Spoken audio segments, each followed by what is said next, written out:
The guy was walking slowly in a dark tunnel. Suddenly, he noticed something. The guy was looking at the wall and didn't understand what was going on. He noticed that it was a female body part stuck in the wall. Meanwhile, a few days ago, the main character's name was Blam Dilmond, and next to it is the sacred sword that was given to him by the kingdom. 6 months ago, he killed the demon lord and saved the world, and everything was fine up to a certain point. Someone came up to the guy's house. He noticed it and listened. At the same moment, there was a knock on his door. Blam turned to the person who came to him and said that he didn't care about the encryption. He said that if he wanted to come in, then let him come in. The door to the house opened immediately. A girl came in there and asked if he was Blam Dilmond. The guy was sitting on the bed and said that yes, it was him. Blam asked the girl what she needed. He said he didn't remember ordering anything. The girl told him not to play the fool.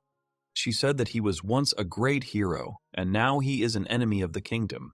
So ultimately, he has to die. It's the king's will. Now the kingdom's mercenaries are chasing him. The girl screamed at him to get ready to die. Blam thought that this was happening to him again. He turned away from the girl, took his sacred sword, and thought about how many times he had to do it. The girl asked Blam what he was doing. The guy pointed his sacred sword in the opposite direction from the girl and shouted for it to shine and pierce. The guy used a piercing spear of light. His sword shot straight at the wall. Everything immediately became dazzlingly bright.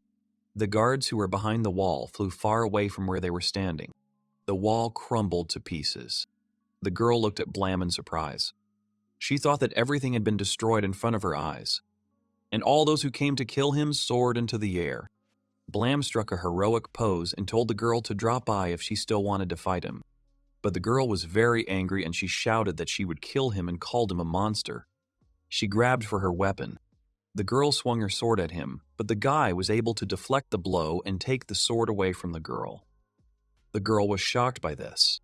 The guy said, addressing the girl, that she has spirit but clearly lacks experience, and he stopped his sword right next to her face. The girl fell to the floor and looked at Blam with fear in her eyes. His sword stopped a few centimeters from her nose. She couldn't say a word. Blam told the girl that he had spent his whole life killing demons. He never cared if they were women or children. He was just following orders. The girl was very scared and, crawling back, asked him to wait. But the guy kept pointing the sword at her and telling her not to think that she would be able to beg him because she started it first. He said it wasn't his fault that they had switched places now.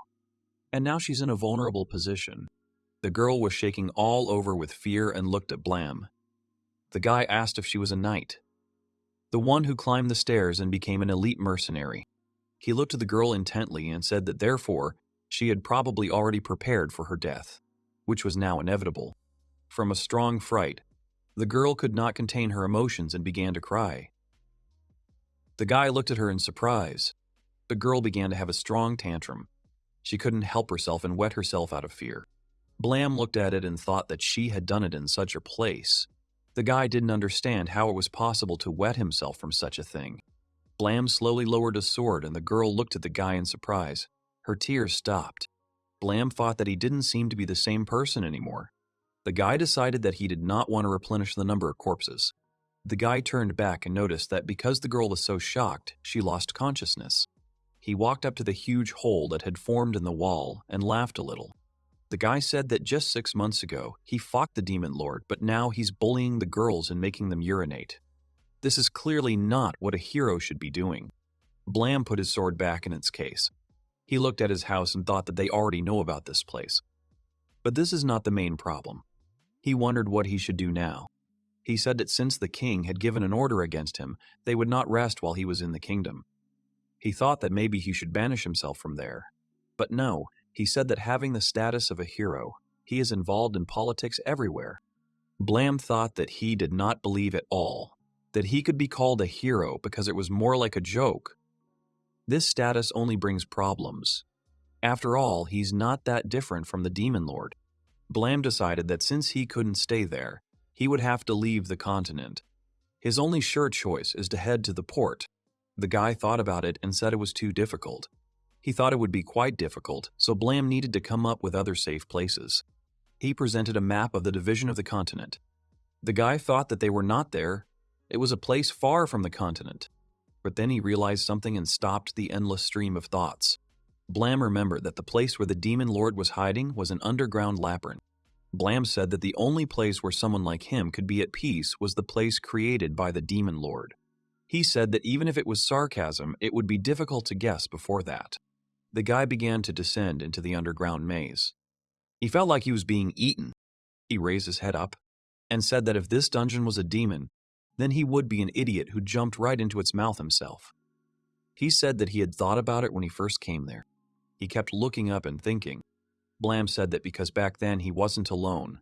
Viola, Noah, and Al were with him. Blam smiled, but not for long.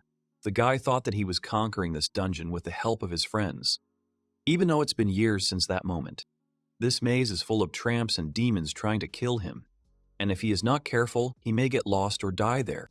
Blam descended from the great staircase down into the dungeon. At this time, a man began to watch him. This man in the black hood thought he was a hero.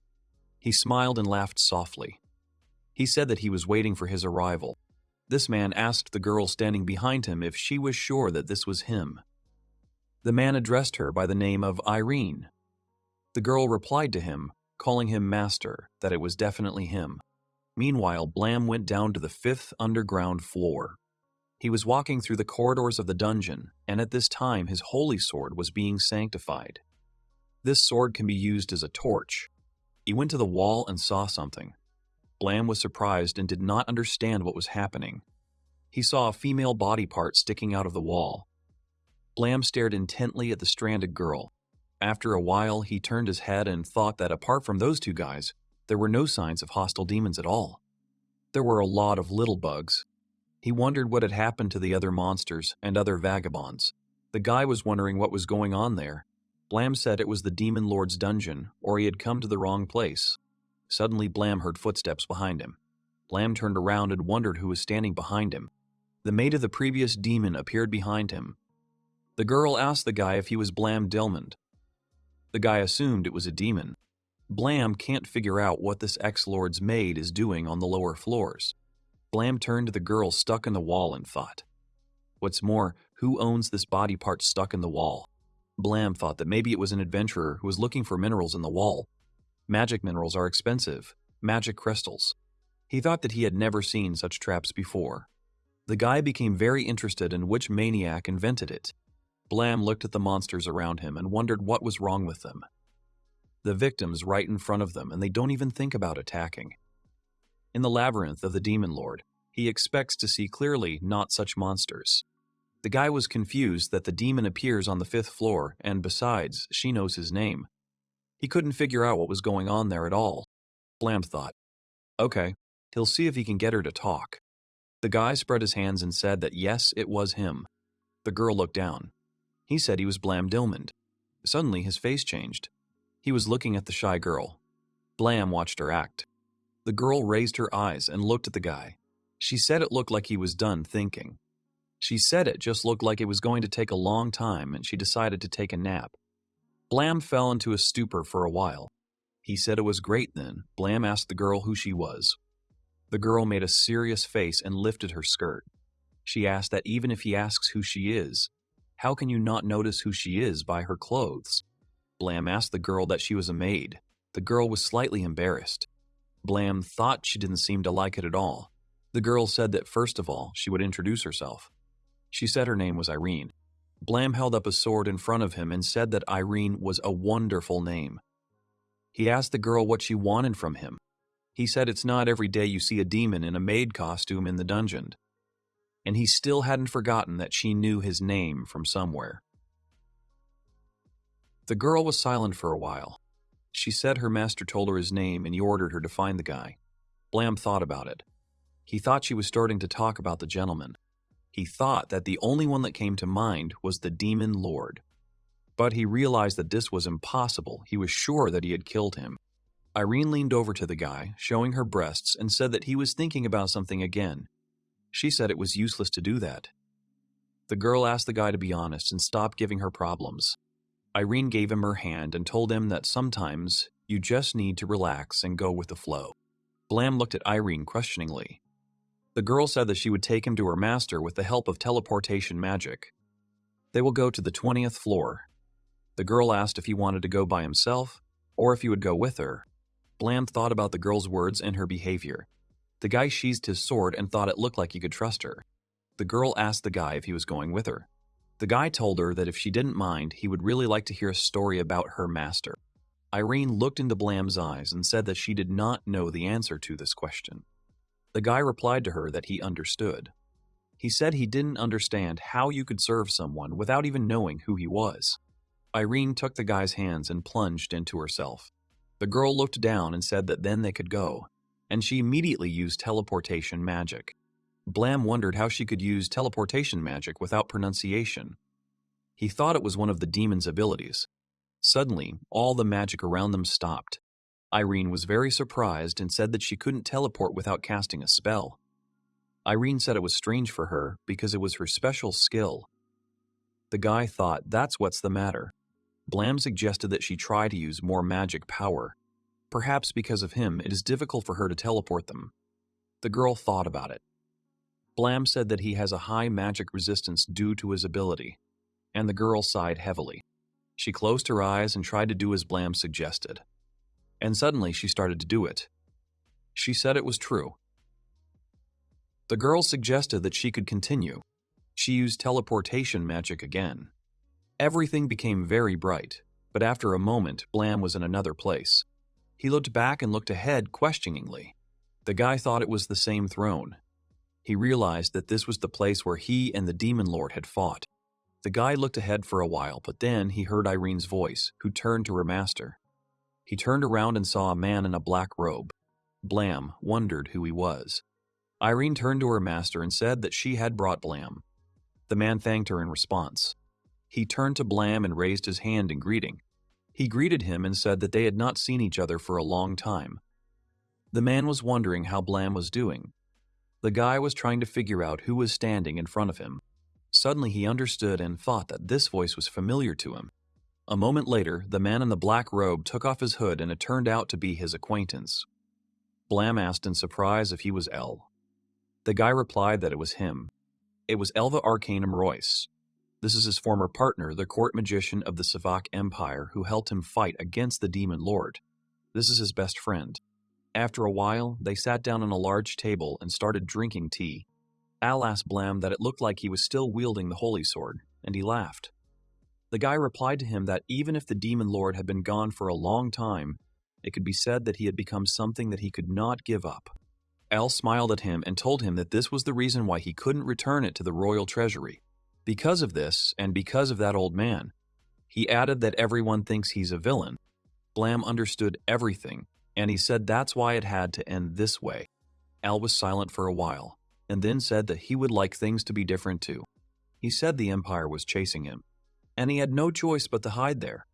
He added that it looks like Blam went through the same situation.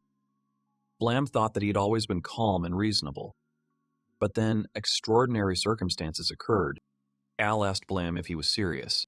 He laughed and said that no one could have known that a threesome with the Empress and the Princess would cause such a resonance.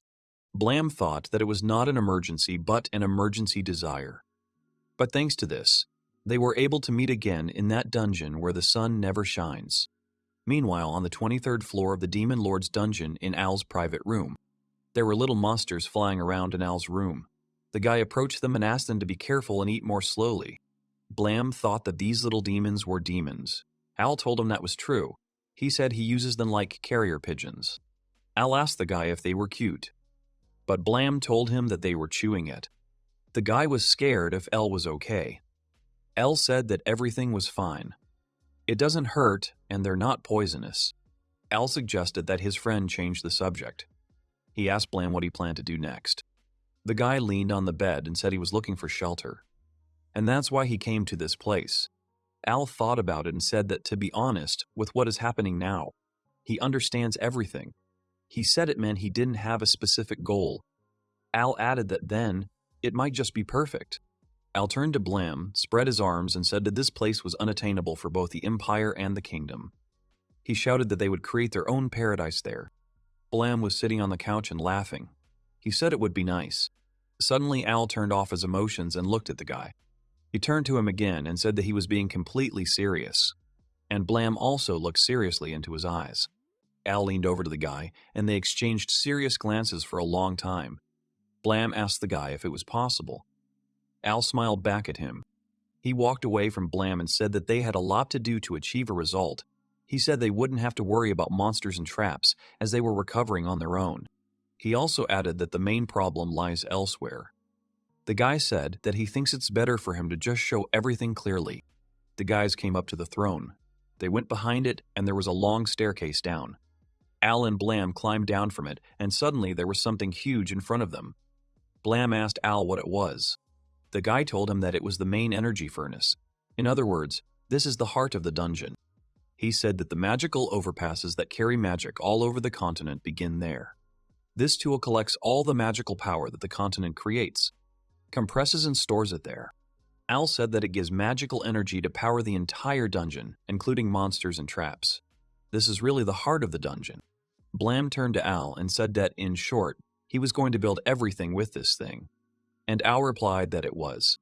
He said that when he first got there, the dungeon was a ruin. But when he used the power of the dungeon's heart, it began to rebuild the upper floors. He also tweaked it a bit to suit his own needs. Blam remembered the naked girl stuck in the wall and thought that now he understood, this guy has no boundaries.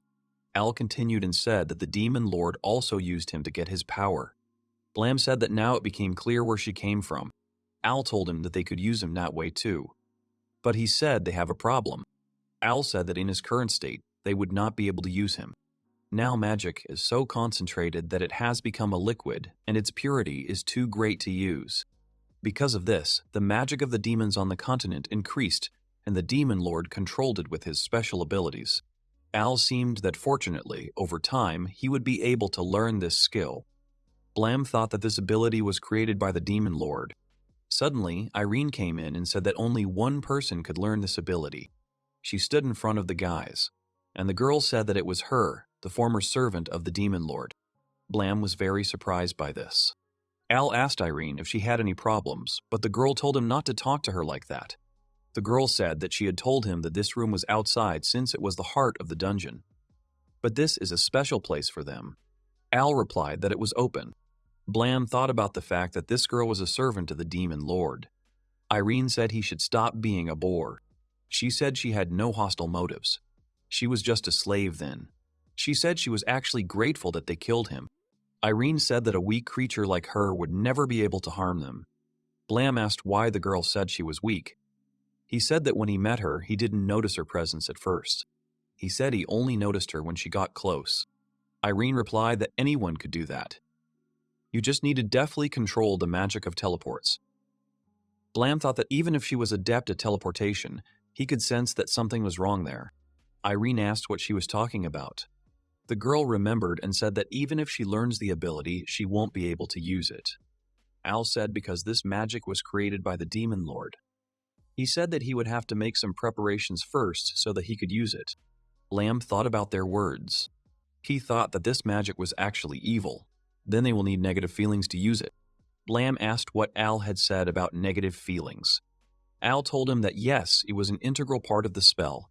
He said that such things are mandatory because this ability is worthy only of a demon lord. He held out his hand in front of him and said that feelings have energy, especially when they talk about magic.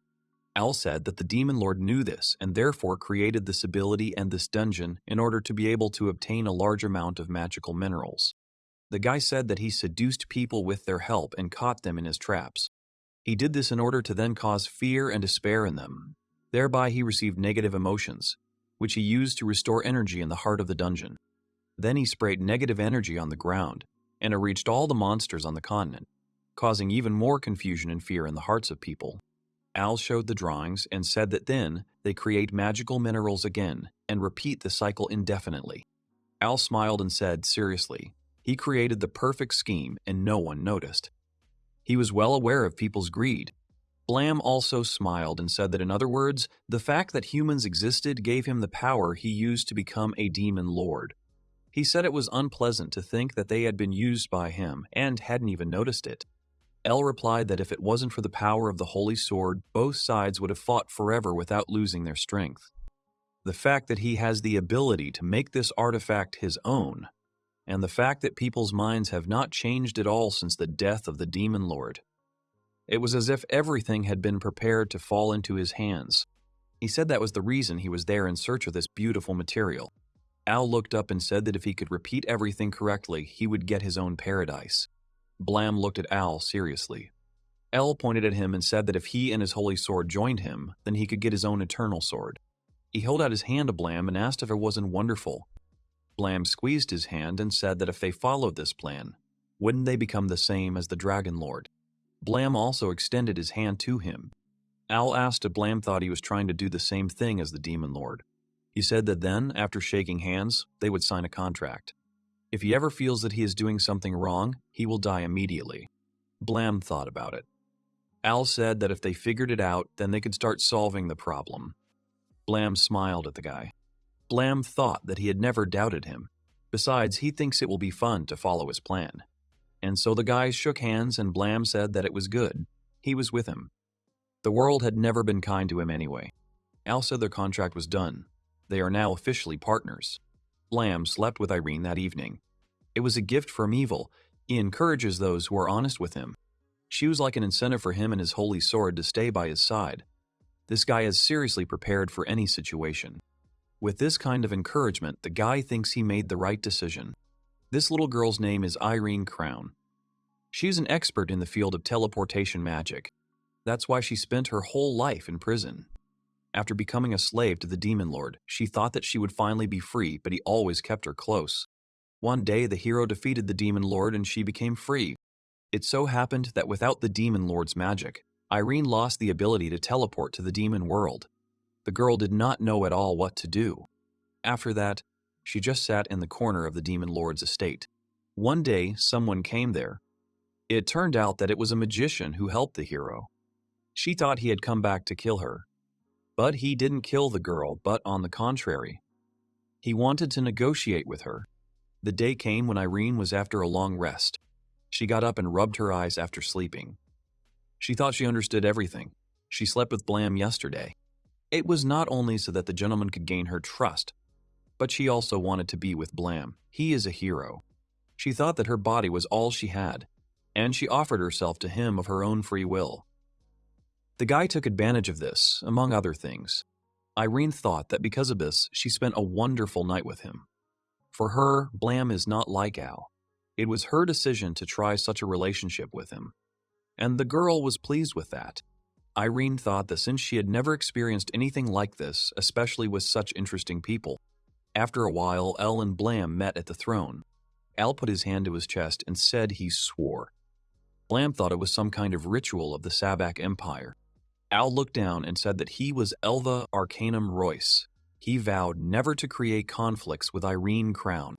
He also remembered about the protective mechanisms used in the dungeon and said that they would be executed in a form that he would find acceptable. Blam listened to his friend and smiled at him. He put his hand to his head and said that then he, Blam Dilmond, accepts this contract. Al was surprised and thought it was an imperial greeting. Blam said he swears that as long as he keeps his word, his sword will never touch his neck. The guys looked at each other seriously. Despite the seriousness of the moment, after a moment they laughed. Al turned to Blam and said it was almost like the first time they were there. Blam was laughing too, and remembered that Al had said he wanted to do it before the Demon Lord's fight. Al kept laughing and said it was different now. He couldn't make mistakes, just like back then. It's like they're fighting over a prostitute and the one who moves first loses. Because of these words, they laughed even more from this. At this time, Irene was watching them. Blam said that only they can take everything so seriously to sign a contract. Laughing, Al asked if he had signed the contract in the end. Looking at the guys, Irene thought that there was definitely something wrong with them.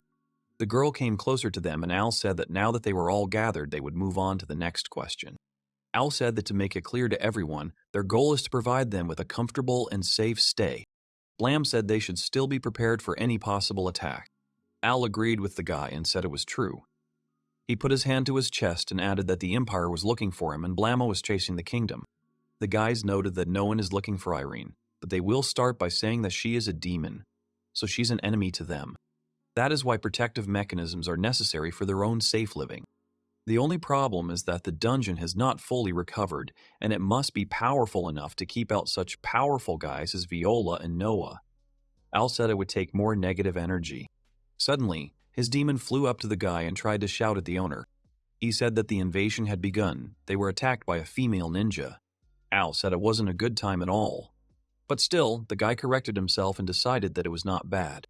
Al turned to Blam and said he had good news. He thinks it's time to show him what they have to do. Al laughed a little and said that he would show him the real horrors of this dungeon.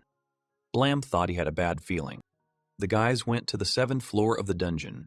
There was a hole in the ceiling, and a girl fell through it. She touched her head and said she had made a mistake. The girl said she never thought she would fall into such a trap. This girl was a self-proclaimed adventurer. Her name was Renzinnik. She got upset and said that this floor was probably too difficult for her. She realized that she needed to be more careful, coming to such a deep place for the first time. Meanwhile, the guy stood near the big hole and looked at the girl. Blam asked if it was a victim. Al replied to him that it was true. They would use such intruders to accumulate negative energy for their dungeon. Blam asked exactly how they would do it. Al told him that there was a method of the demon lord just to kill them all. Al said that this method is absolutely absurd and generally ineffective. It was for this reason that he chose another strategy. For example, this cool fighting slug. Blam asked the guy what he was saying about the slug strategy. Al told him that it was. This slug can't kill, and it's also a special kind.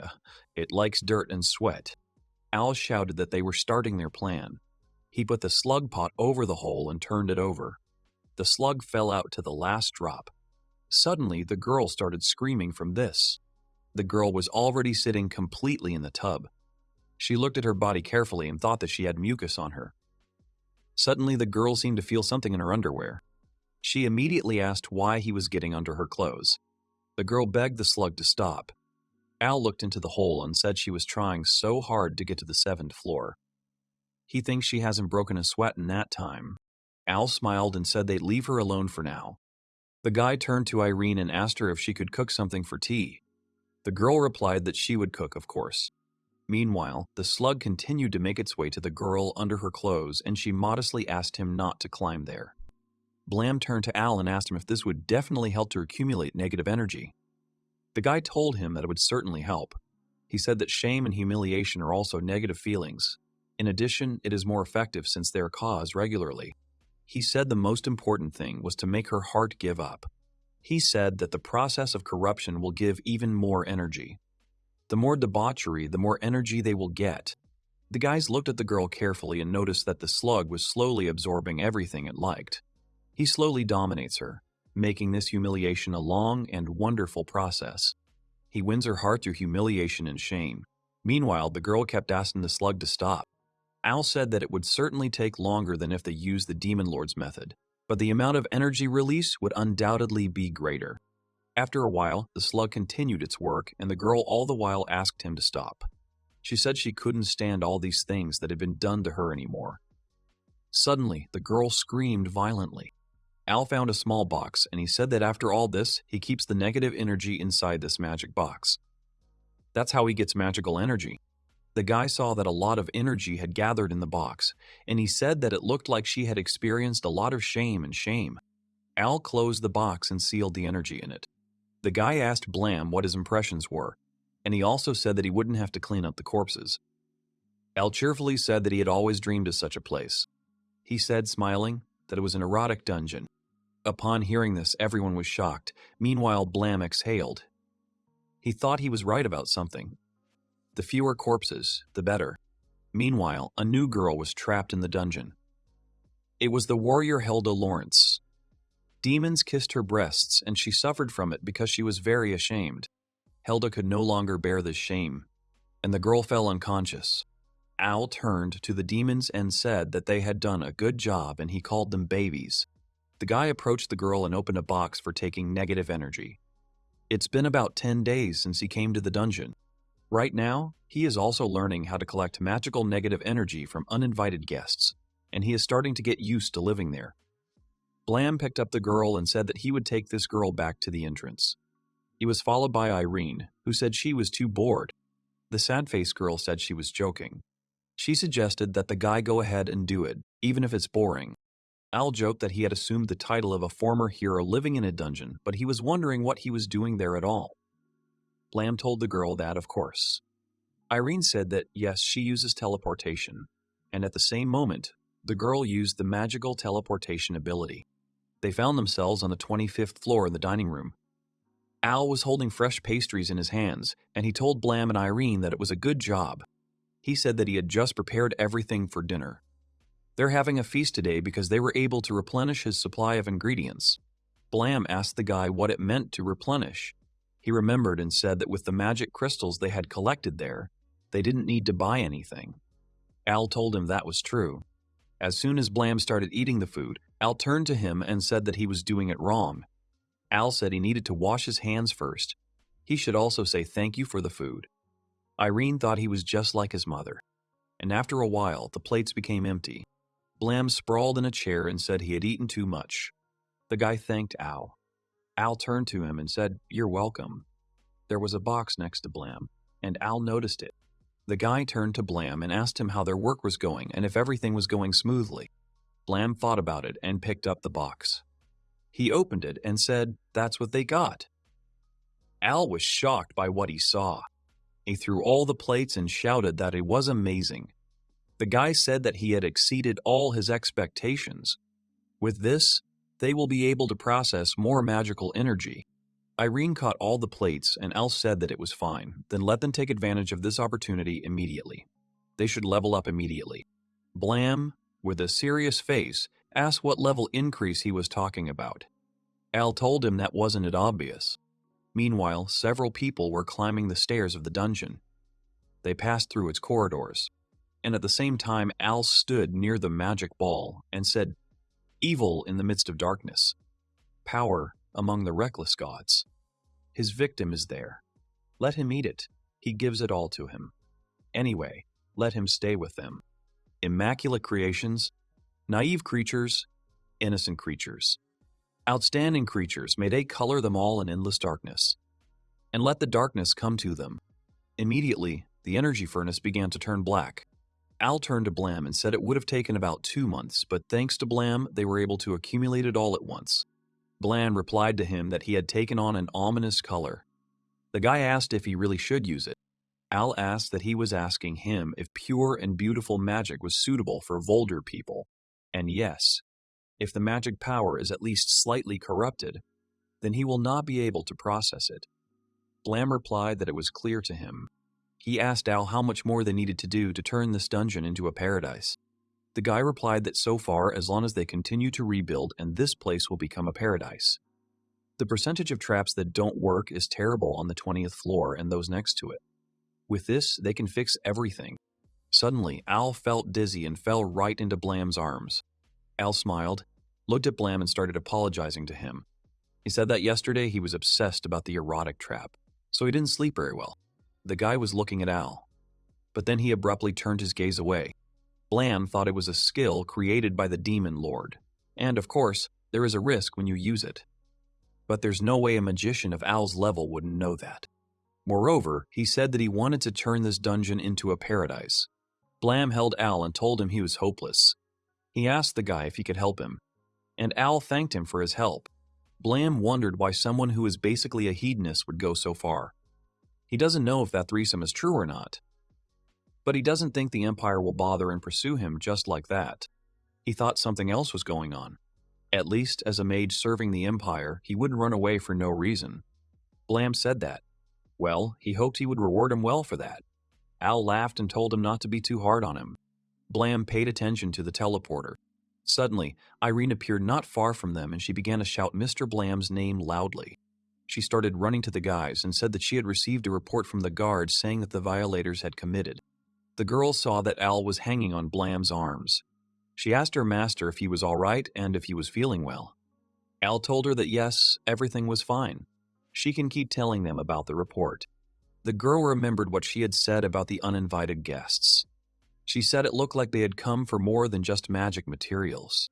At that moment, the uninvited guests used magic and asked the flame to rise and turn her sword scarlet. Furia Spada. At the same moment, the angry dogs quickly ran towards their target. The demons of the upper floors crumble with a single blow. They reached a 10th underground floor without even noticing. The girl said that as expected from Catia. Catia turned to Tori and said that whenever they were on a mission, she should call her commander, and the girl immediately apologized to her. But despite this, Catia smiled and thanked her too. She also said that because she admires her, it makes her happy. And she said that then again, Frakespora, Maya, Kate, Catia said let them defeat the hero, and the girls supported her. Meanwhile, the uninvited guests were moving around the 13th floor of the dungeon. The girls are walking through the corridors there. The low-ranking knight of the Kitchu Kingdom, Mia Curtis, said that, to be honest, the dedicated sword of the elder sister is simply amazing. Kate Lin Fa, a low-thok ranking knight of the Kingdom of Kit, said that she had already told her that it was called an enchanted sword. She asked if she was tired of making the same mistake 100 times in a row. And Mia answered her it's a careless sword. But Kate got angry and said it was wrong. She asked what it was all about. She added that if she couldn't remember his name, then just let her just call him Magic Sword. And Mia asked if the enchanted sword wasn't cooler. Kate screamed again that she was saying the wrong thing. The girl reminded me that the sword is enchanted. Meanwhile, Tora Gastoria, a low four-acking knight of the Kingdom of Kit, could no longer listen to them. She exhaled and asked the girls to calm down. She said that their target is the hero who stole the holy sword, in case they suddenly forgot. So let them be more careful. Ketala Ryak, a high Virchanadarek, ranking knight of the Kingdom of Kit, asked Tora if it was not wonderful. She said that despite the fact that they were assigned to perform a dangerous task, let them remain calm. She asked if that wasn't encouraging. Catalaya.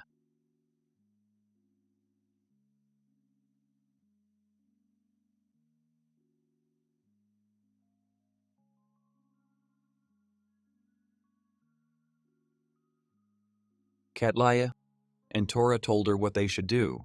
She first addressed her as an older sister, but then corrected herself and said, Akasao Comanda. Catia immediately asked if she was ignoring her authority, but Tora immediately said no, and then another girl was running behind the girls with big bags.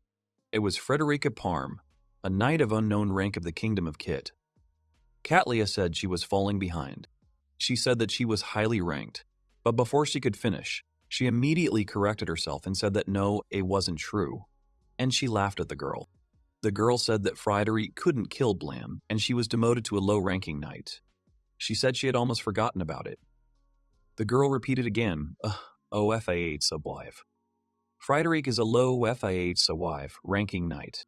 She also said that, moreover, she had received punishment, and she wanted to become her companion to atone for her guilt. Frederica thought about her pretentious tone. But the girl admitted that she was right. Not only did she fail the mission, she let her subordinates die. She's the only survivor. And her family was right. She is a member of the House of Palms, so she must erase this shame from herself. And she resolutely thought that she would definitely get the head of the traitor Blam. She will restore her, the honor of her family's home.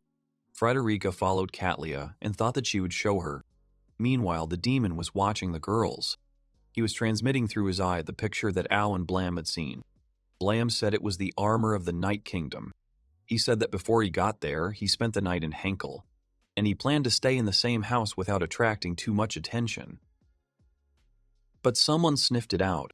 Al said it was possible, there was nothing to be done. In addition, by doing his job, he can turn this small disadvantage into a benefit. And the guy asked, holding out the box, if this was true. Blam took the box. He said that of course and called him a partner. He said that from now on he would not let anyone take anything away from him. Blam remembered the suffering alley. He asked that he seemed to be doing much better, but was he really okay? Blam said he would go extract some negative energy from them. Blam said that, and in vain they are not proud warriors. If he paints them with shame, then the furnace with magical energy will undoubtedly turn black. And Al said he liked it. It's going to be wonderful. But then, without too much fuss, he said that with the traps they got from the ritual earlier, he offered to catch some victims. Blam laughed in his head and thought that he shouldn't worry about anything anymore. After all, it's definitely Al. Meanwhile, once again, the 13th underground floor. Catia asked Frederica what she was playing at. The girl was sitting on a wooden trap and twitching. Her legs were gripped and secured. She thought it was her honor.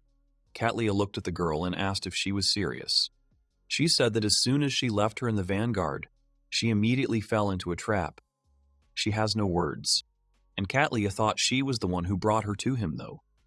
She thought that she had forced her to carry the luggage of 5 people, provoking her with words so that she would be impatient, and then forced her to be their vanguard in this shattered state of mind. Well, with all this, of course, something like this will happen.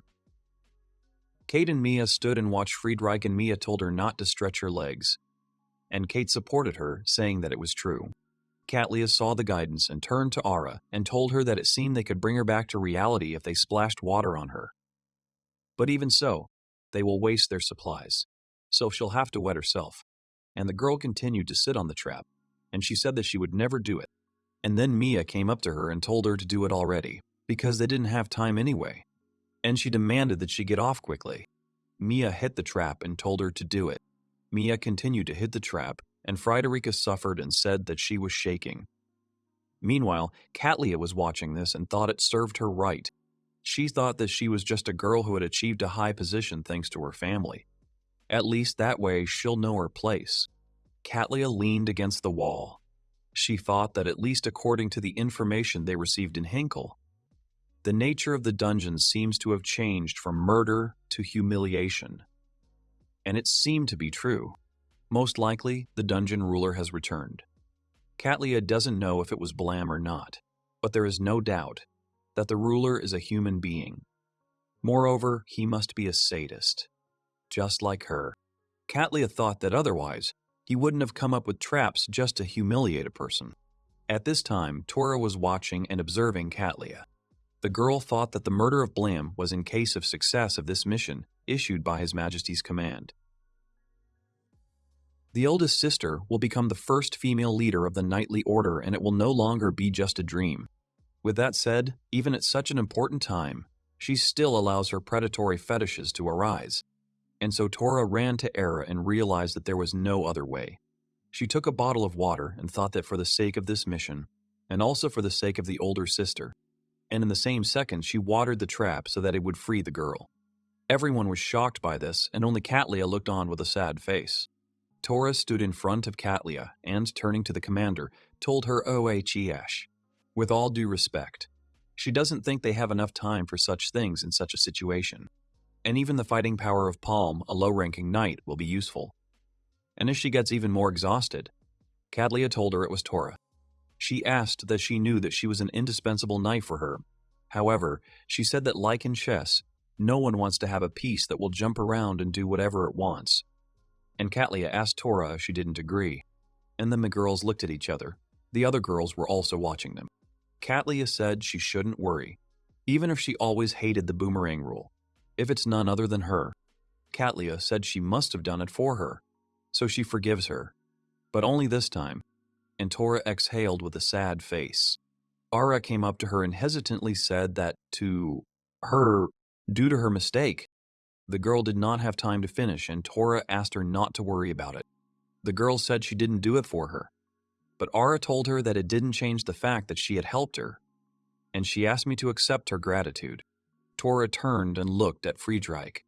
Catia said okay, let them go, both of them. She asked them to hurry up and get ready, but at the same moment Blam came up to the girls. He asked them that the macaw had already played enough with the horse, and all the girls looked at him carefully. Blam began to come out of the darkness. Catia asked him who he was. Frederica replied that it was Blam Dilmond, and this is from Blam's memories. There was a rabbit in front of him. The man turned to Blam and told him to kill him, but the guy hesitantly said that he didn't want to do it. These were memories from Blam's unknown past. The man said that if he didn't kill him, they would kill all his friends at the shelter. The man asked Blam that he didn't want this to happen. Blam got angry. He swung his sword and thought, good, and he thought he needed to keep going because he's a hero tool. It was a plan to create a hero. With the help of the holy sword, boys are chosen in a kingdom of Kit to break their humanity and turn them into killing machines, such as heroes. Among all the created heroes is Blam Dilmond. The girl thought she would put it aside. They are not in the best situation right now. In the third place, the evil knight Catia wished. In fourth place, the Torah is too serious. In sixth place is a busty monster. In fifth place is the fool Mia. In second place is the red forum swash-haired warrior. And in the first place is the former hero Blam. Frederica shouted at the guy to stop and asked him why he was running away. She said there was no way she would let him escape, and the other girls ran after them. Mia asked what the hell Blam was planning. As soon as he appeared in front of them, he ran away. Kate said she must have meant Blam Dilmond. She said he was probably just afraid to fight against the five of them. Tora said no. If that was the case, he wouldn't have shown up to them in the beginning. Catia said he was probably trying to lure them in. In any case, he clearly underestimates them. Although this bloodlust and frightening aura, she thought she had a feeling that if she was distracted, he would easily kill her. She was ready for this when she entered the dungeon.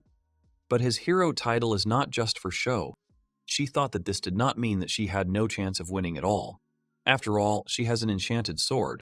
And looking at the girls, she said that all these shields... At this time, the guy was running away from the girls. But then Irene appeared in his pendant and asked him if he had a second. She said that this intermittent voice is a magical instrument that transmits the signals of the speakers on a reciprocal basis. In other words, something similar to a phone. Al took the pendant and asked what it was. He was wondering if he had done everything right. He said yes, about the warrior. Al said that using traps to catch them was too much trouble because he knew that he could always use his power. As he said, his hobby is making erotic traps. It's not related to his job, so he can collect negative magical energy in his own way. And Blam thought about it. But then he turned to Al and said that he was a sword designed to kill the demon lord. But he knows he was able to fulfill this duty thanks to his help. He said that the credo is to kill the enemy, and then ask questions long ago in the past. And that's what he means. And then they simultaneously said that as long as there is life and hope, the fewer corpses, the better. Blam said this has always been his prized motto. But the guy asked him to shut up. And so Era runs after Blam. The girl thought that she had come there to take revenge, but that was not all. She thought that the harm caused by the monsters had decreased and the war against the Empire was currently in the process of being settled. She thought that if society found out that the hero was opposing the royal family, it would only lead to chaos. For the sake of the kingdom, for the sake of the people, as a knight and as a member of the House of Palms, she must solve these problems at all costs. But then Blam stopped in place. Era stood in front of him. She said Blam Dilmond. The guy thought that it seemed to him that he had already seen this red-haired girl somewhere. The girl took a step forward. Catia said that's right. They're done playing tag. Mia furiously said that he was a cowardly ass who kept running away from them. And Kate supported her in this. Catia told the guy she thinks he's a great patriot, Mr. Hero. Era couldn't figure out what was going on with his eyes. Blam laughed and said he was a hero. Era thought that the guy who once saved the world, the guy who used to be everyone's hope. She couldn't understand why his eyes were full of disappointment. The girl looked at him carefully. Blam smiled. He said that no one cares about things from the past. The guy said it was more important how they were going to get through the difficulties. He suggested that they move on to the next phase immediately. The guy asked if they agreed. Catia thought that maybe it was a trap, and the guy jumped away from the girls. Suddenly, monsters appeared from the floor right next to the girls. They couldn't figure out what it was. Maybe it's a trap. Blam replied to them that it was true. These were magical creatures that could feel victims by touch. It seems to him that if they don't touch them, then nothing will happen. But if they touch them, they will wake up, and they will eat them. He said that as soon as they were eaten, they were just plants, so they just absorbed the liquid. And since they have neither fangs nor claws, they will tear apart their bodies or suck out their blood. He said that one way or another would it be able to eat them. Mia was completely stunned. Kate said that means it could be all bodily fluids. Tora assumed that such as sweat, tears, all the girls were shocked. And Blam told them that it was true. This thing will be the subject of their shameful experience. But he said that, however, he is not a demon. The guy thought it was a great reaction. He's betting that Al will be very happy. He said it wasn't that it could be avoided. He knows that they are just following orders that are difficult to contradict. So if they forget all this and go home without revealing his whereabouts, then Ferk. Ahes. Catia kicked Frederica so that she flew away. Everyone except Mia and Kate were very shocked by this. She threw Frederica into a desperate situation. The girl turned to Catia and shouted her name with all her resentment. Frederica was swallowed up by a sea of tentacles. The girl was trying to escape somehow.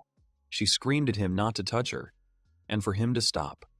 She asked me not to get under her clothes, and now the tentacles have completely enveloped the girls.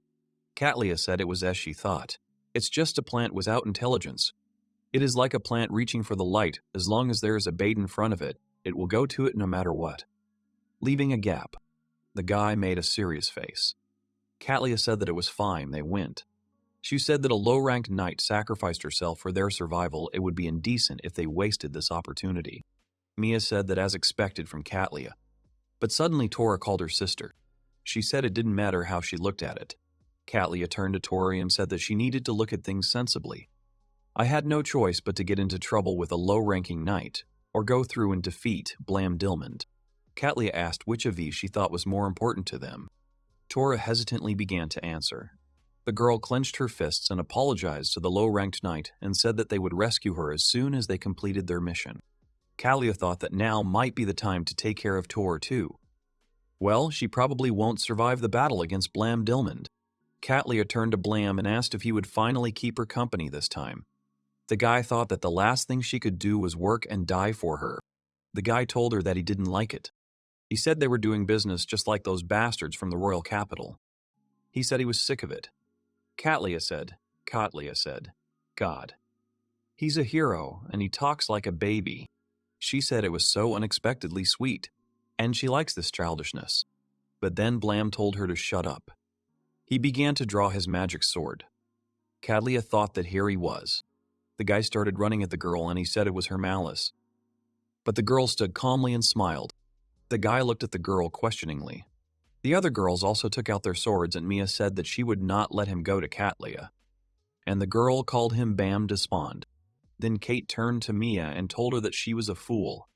She said she told you his name was Blam Dilmond. Kate began to speak magic words. Oh, light. May he become her sword, strong as a mighty army. Blam was looking at the girls intently. He swung at them with all his might. Mia and Kate flew away from such a blow. Catia shouted, Fordatish Mia, Kate. She thought it was impossible. He defeated them with one blow. Catia pronounced,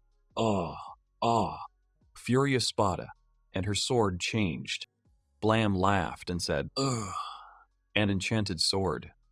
There is no one in the whale who can own it except Catia Ryak. The girl laughed a little and told him that the hero Blam knows about her. It's an honor for her. The guy looked at the girls angrily. Catia said that yes, he was right. She was Catia Ryak. She screamed that she was the woman who would kill him, but Blam told her that he understood. But then Tora also ran at him and swung her sword. The guy thought that the people who decided to kill him were not so bad. He took a step forward and was able to deflect her blow. He kicked his knee right into the girl's stomach. Blam said that with this sword he could destroy that terrible trap. She asked Catia that it was not for him to talk about it, but why he was using that red-haired woman as bait. Catia swung and said there was no particular reason. She said she just didn't want her sword to touch that dirty thing. And the guy glared at the girl. The guy said, light, obstacle, sacred sword of clarity. The girl looked at her sword in surprise and thought that the power of the enchanted sword was dispelled by this light. Blam and Catia moved away from each other. The girl thought that this was the power of the sacred sword, and they stared at each other for a while longer. Meanwhile, Irene brought tea to Al. The girl said he was pretty hot. Al said that Blam's disease had reappeared. The girl asked him what he had said about the disease, and the guy agreed. He said that they made a hero out of him and forced him to fight the demon lord. He was made a kind of sacrifice to save humanity, so for him to act like them is unforgivable. Al said he calls it the syndrome of not being able to leave victims in trouble, and the girl looked at the guy seriously. Meanwhile, Blam said that to be honest, he was really worried. He said that it would be illogical to be angry at her while she sympathizes with him. He was one of the people who made her like this. He remembered that the girl had said that she just didn't want her cool sword to touch that dirty thing. And the guy said that, however, what she said made everything clear. He said it was illogical, but even so, it annoyed him. Therefore, for fun, he would make her cry. Frederica thought about what was going on there. The girl assumed that this man was unhappy with the way she was treated. She thought he was doing this for the sake of his enemy, but she wondered why. Meanwhile, the tentacles continued to make their way to different places of the girl. The girl thought it was an enemy. In that case, so who sacrificed to her? The girl could not understand that the one who did this was her ally, but she knew she couldn't think anymore. She doesn't understand anything, that's all. Meanwhile, their battle continued. Blam thought about why he should be thinking about it right now. The girls were serious about attacking the guy. Al and Irene were watching this battle. The guy, holding a cup of tea in his hands, said that their commander didn't seem to be that bad. Even though there were 2 against 1, it's pretty impressive how long they resisted against Blam. And Al put the cup of tea on the saucer. Irene said that wasn't it, because Blam was holding back from killing them. Al replied to her that yes, of course that too. But perhaps the sword is also involved in this.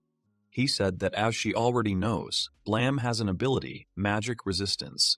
This means that his resistance to magic is simply incredible.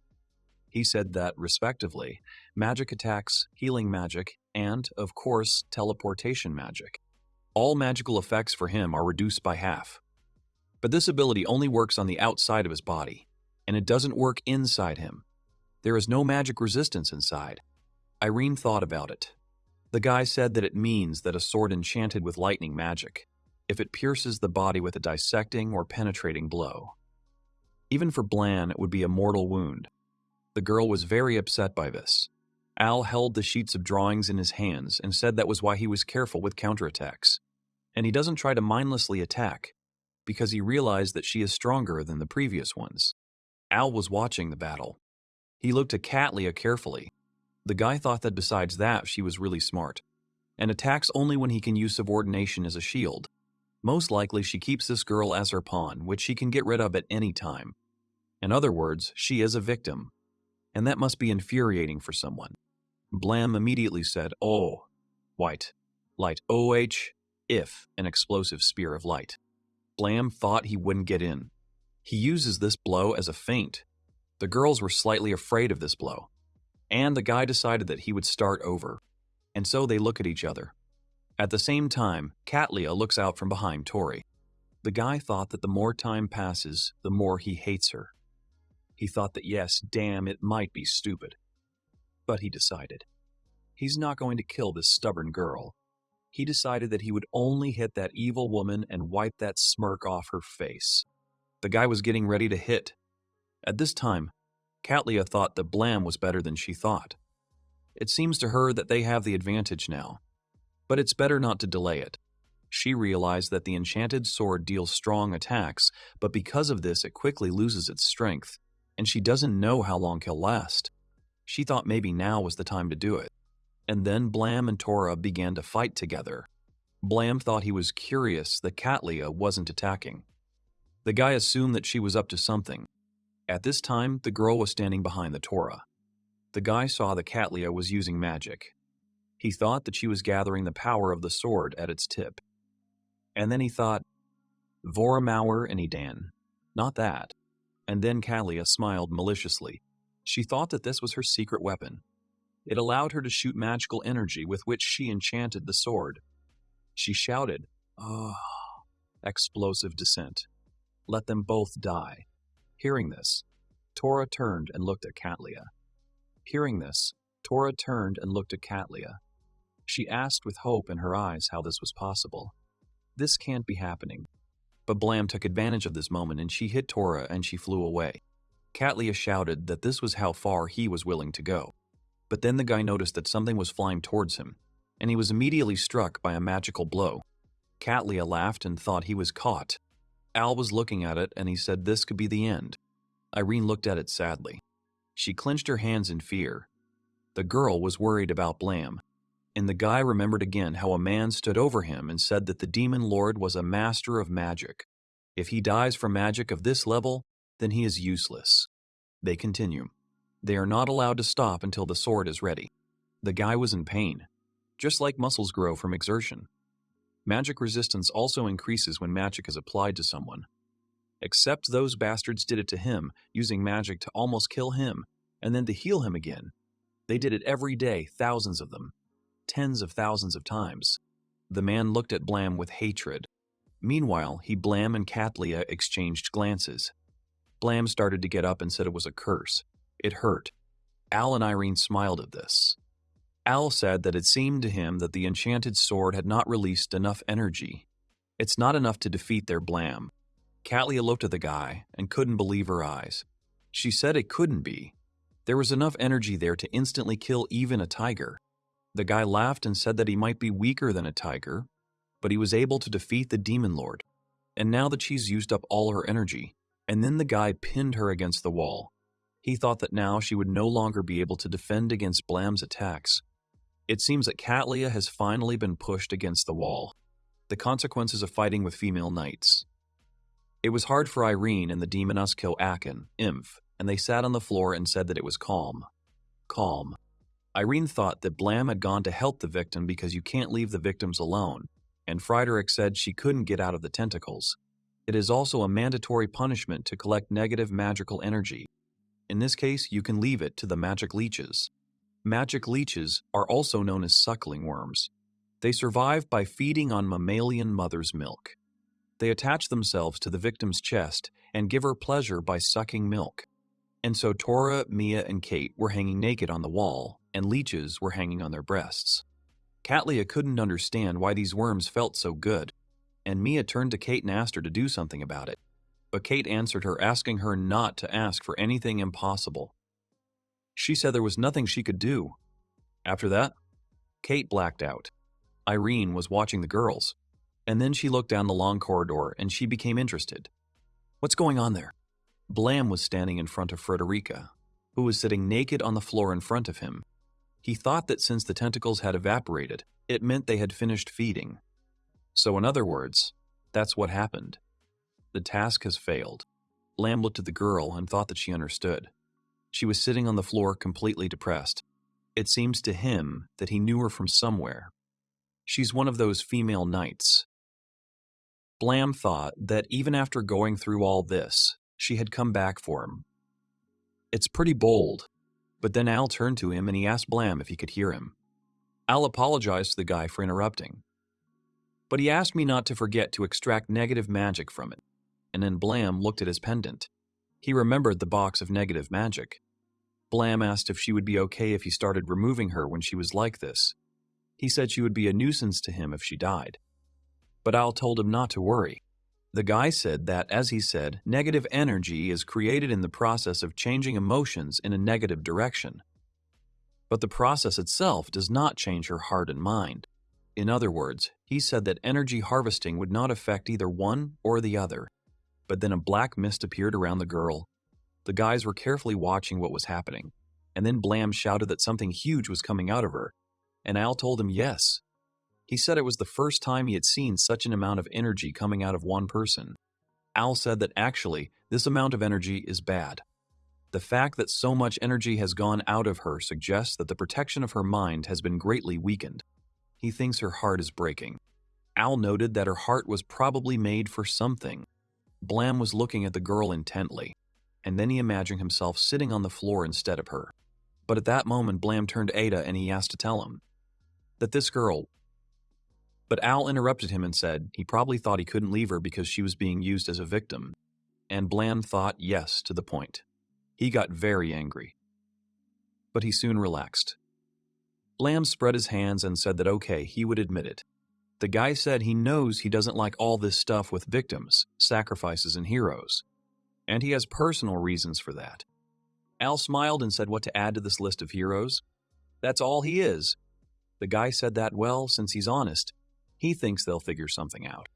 Blam looked seriously ahead and asked what they could do in such a situation. Al told him that they would take a look. He thinks it's best to make sure she can rely on someone. Thus, her heart will receive some support.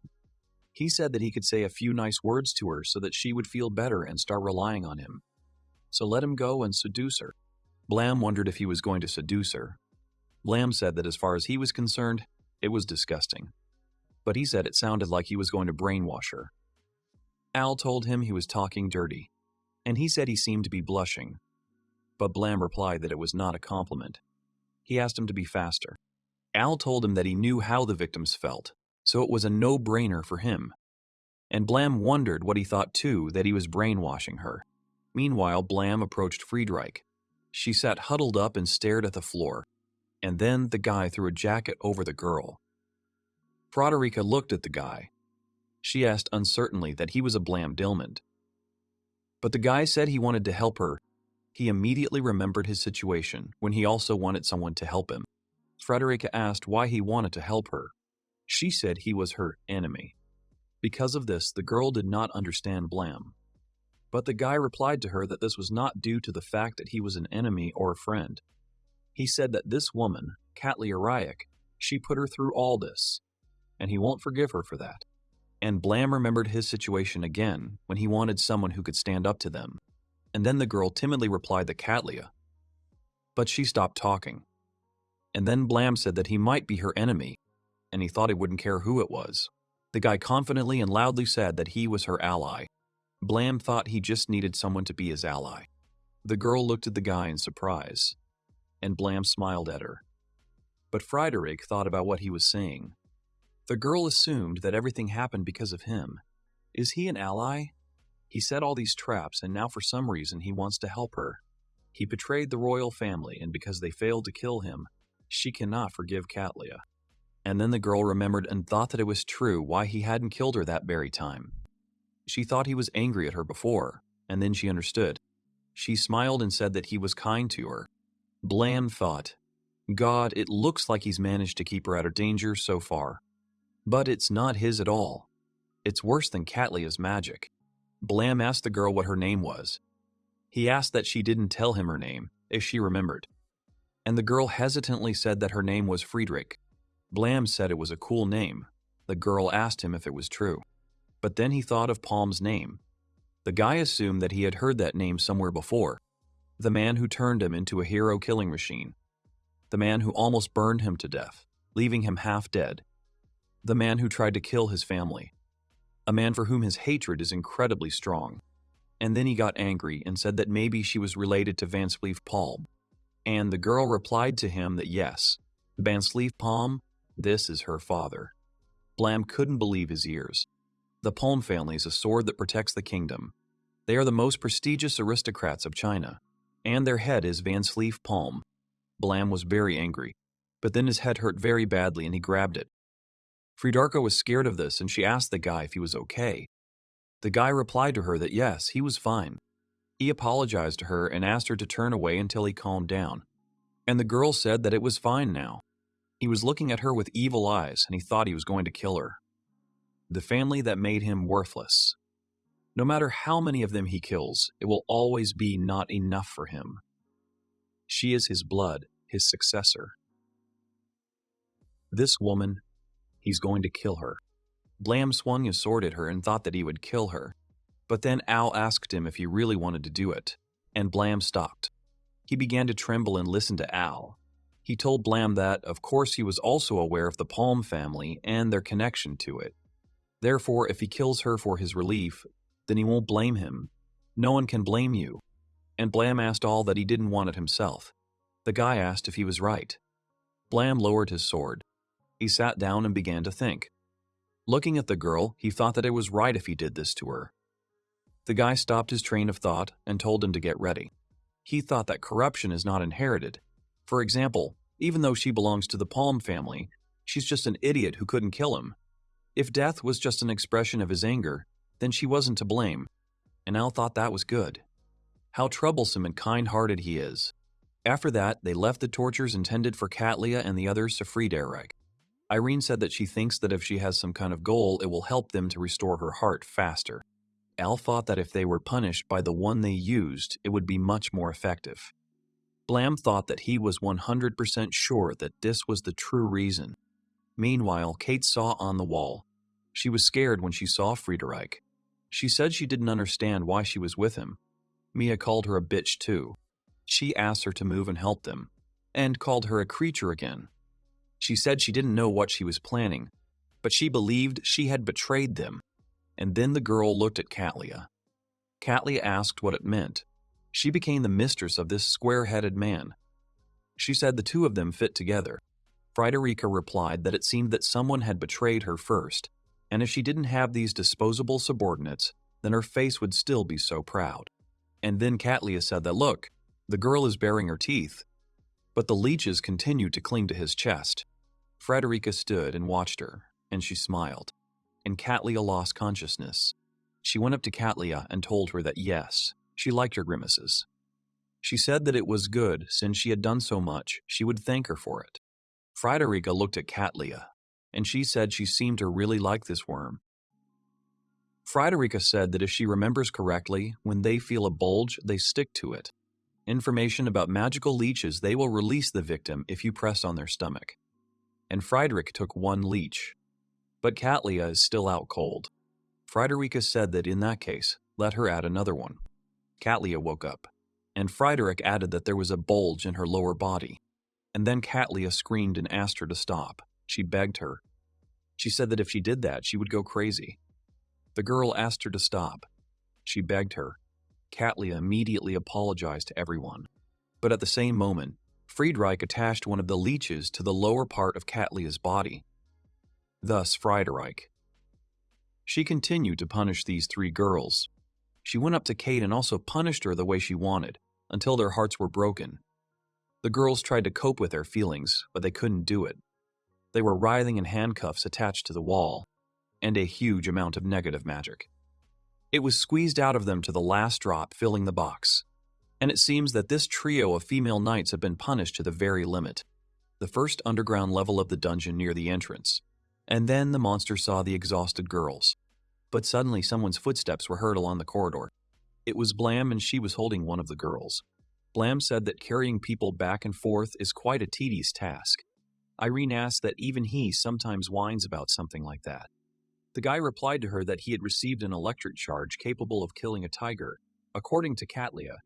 Whether she remembers, there would clearly be something wrong with him if he wasn't tired after all this. Irene told him that he said so, but with the coming of night, he would be like a cucumber. Blam replied to her that, well, whether she knows, these are completely different things. He threw Mia's body to the other girls. Meanwhile, the monster was watching this. The guy said it was great. The cleaning is over. But in any case, he didn't expect Frederica to go that far. He said she sucked it all out of them. And he remembered how the girl did it. The guy thought that, well, it's okay when people treat those they perceive as an enemy or as evil in this way. And he immediately remembered his situation in the past. Irene looked at him questioningly. However, the guy thought that after this, he thinks that they will just return to the capital. But the problem is only... Frederica ran up to Blam and asked him what else she could do. He told her to sit down. The guy thought that he had managed to brainwash Frederica too well. Irene said that, really, he had made her very attached to him, and she was almost like a dog. She wondered what he had said to her that was so flattering. Irene called Blam. But the guy asked her to stop. He said that he dies of shame every time he remembers it. He thought that this brainwashing was just a little improvisation from him. And he thinks that by leaving her alone for a while, she will subside. But if, at the moment when her thoughts come to their senses, she suddenly decides to end her life because of shame and betrayal, then this will definitely gnaw at his conscience. And Blam sighed heavily. He said it couldn't be fixed. He would just ask Al to keep her there forever. And so the next day, Frederica sat huddled on her bed. Irene said it looked like her sanity had returned, but she seems to be sorry about what happened. Blam agreed with her and said that she was probably very sorry that she had betrayed her comrades. But the girl told him that, no, it wasn't. She said that even if they were partly terrible, she had done such things to them. And yet, they deserved it. And that's the only thought she's thinking about. The girl admitted that she doesn't feel guilty at all. She immediately burst into tears and said that she was a bad knight. Blam thought that was it. She feels guilty for not feeling guilty. The guy looked at the girl seriously. It became clear to him that this girl was honest. He thought that she was trying to keep a balance between the sense of justice and the anger of the heart that was inside her. She's an honest, normal person. Blam looked at Al, who nodded back at him. Blam turned to Frederica Palm and told her that he had an offer for her. The girl began to listen to him attentively. Suddenly, the guy asked to become her. Frederica was very surprised by this. Al laughed and Irene got angry. Frederica was very unsure and she asked him about what he was saying. The guy replied to her that it was a good offer. He thinks that her return to the kingdom will definitely not get any better. The girl remembered that she had a failed mission and also a betrayal. He also said that besides giving her life for the good of the royal family is not the only way in life. There is a path that will be easier for her to follow, as is the pure and proper way of a knight. Blam thought that even when she was angry or cold-blooded, she never completely surrendered to these feelings. The Palm name is too heavy a burden for a normal person like her who has both good and bad in him. Blam told her that he would not get ahead of himself and directly agree with this, but instead of continuing to serve the kingdom, no one would oppress her there, and Blam and Frederica exchanged glances. The girl started to get off the bed. She thought she was wondering why. She thought she knew she should reject this offer, but why it sounded so charming, and she feels like he's trying to manipulate her like yesterday. Everything is so clear in her head, and the girl replied to the guy that this is what she wants, and Blam smiled at her. The guy asked that this was what she really wanted. He said that she is not obsessed with any of these feelings. She has a sense of justice, as well as a sense of depravity. And this is the natural balance of man. And when she realizes this, everything becomes easier. He asked her if that wasn't all that was needed. Blam held out his hand to the girl, and Frederica held out her hand in return.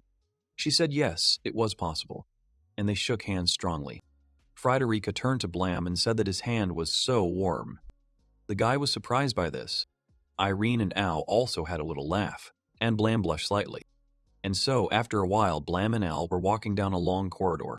Blam was looking at his hand and examining it. He thought it was warm then. He didn't do anything wrong, he just held out his hand and that was it. He thought that to himself, burdened with the burden of the holy sword, conquering the demonic sword and thereby exceeding his maximum. Who he was before he met Al. At the same moment, Al turned to Blam. The guide turned his head towards him. Al said that whatever the reason for her rescue, he still managed to make her smile. It's not bad at all. Al said that besides, it's inherent in everyone, a soft part of them that they can't ignore, even if they don't like it. Al said that's why worrying about it would be a waste of calories. And Blam smiled at him. The guy thought it didn't suit him at all. Meanwhile, what does Irene feel? She remembered how the girls were hanging on the wall, and she was sitting in front of them. She sighed heavily and said that Blam was in no hurry. She was sad about it. But then she saw him in the distance. The girl immediately thought that he had returned. But then she stopped herself. She thought she looked like she had been waiting for him diligently. Their relationship is still in the phase of her indifferent devotion to him. And so Irene went up to Blam and asked that he had already returned. She thought, this is it. Yeah. She should act like she's a little annoyed, as usual. Frederica was following the guy and holding his t-shirt. Irene woke up. She blinked her eyes to wake up faster. Good morning. She is the younger demon, Irene. Some time passed after the incident with Catia. They continued to live as if nothing had happened, collecting negative energy from the invaders, falling into traps, and restoring the power of the dungeon every day. The only thing that has changed is that Frederica joined their group. Irene decided that she could look at the guy right now. The girl doesn't think it's related to that incident with Catia, but Blam usually sleeps a little more than usual, and the girl looked at how the guy was sleeping. She thought that Blam, who was constantly being attacked by assassins, could not sleep peacefully, even after he got there. The girl thought that he said that they were both in their best interests, in what they're doing, but she thinks he's tired of all these attempts to kill him. But then something grabbed her. The girl turned back to look. Blam woke up and took the girl's hand. He smiled at her and she smiled back at him. Therefore, despite his sleepless nights, Blam became no less active in the morning, which made her wonder if her body could keep up with him. After a while, the girl left the room and exhaled. She said it was only morning, and her XP was already yellow. But then Irene noticed something. She saw Frederica peeping at her. Irene turned to her and wished her a good morning.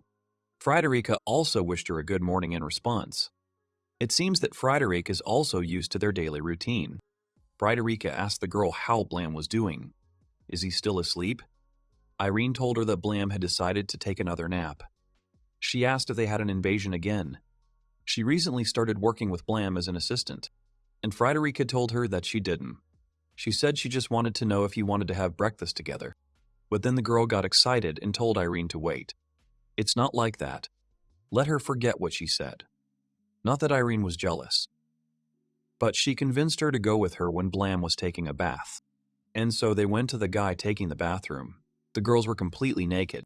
Frederica asked what he had told her to become his then. And she agreed to it, so it's okay.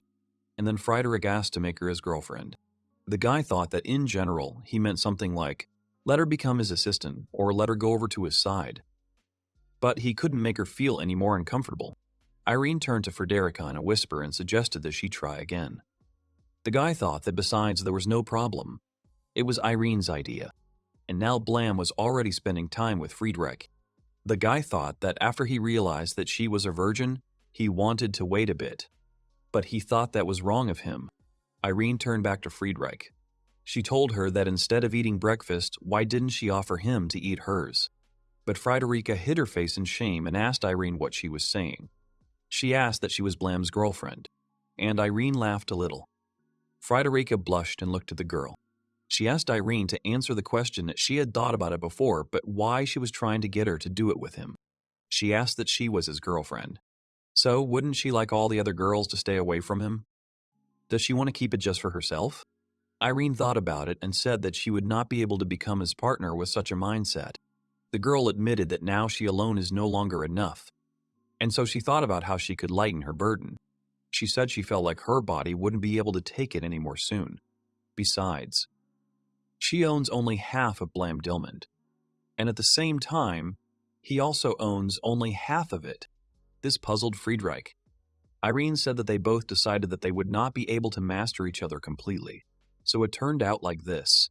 No matter how much their bodies are drowned in desire, the other half will forever belong to someone else. Besides all this selfishness and lust, Irene smiled and said that that was the end of their relationship. Frederica was surprised by what she heard. She thought about it. But at that moment, Blam came out to them. Frederica immediately became agitated and asked if Blam hadn't been asleep. The guy asked what she was saying about sleep. He scratched his head and said that, well, she knows, with the two of them at the door, sleep is the last thing to think about. Frederica said she didn't fully understand, but she liked what he was getting at. But Irene said it was sarcasm.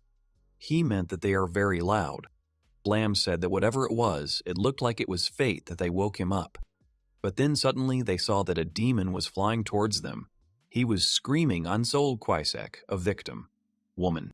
Blam said that what kind of victims at such an early hour? But the demon said it was on the 8th floor.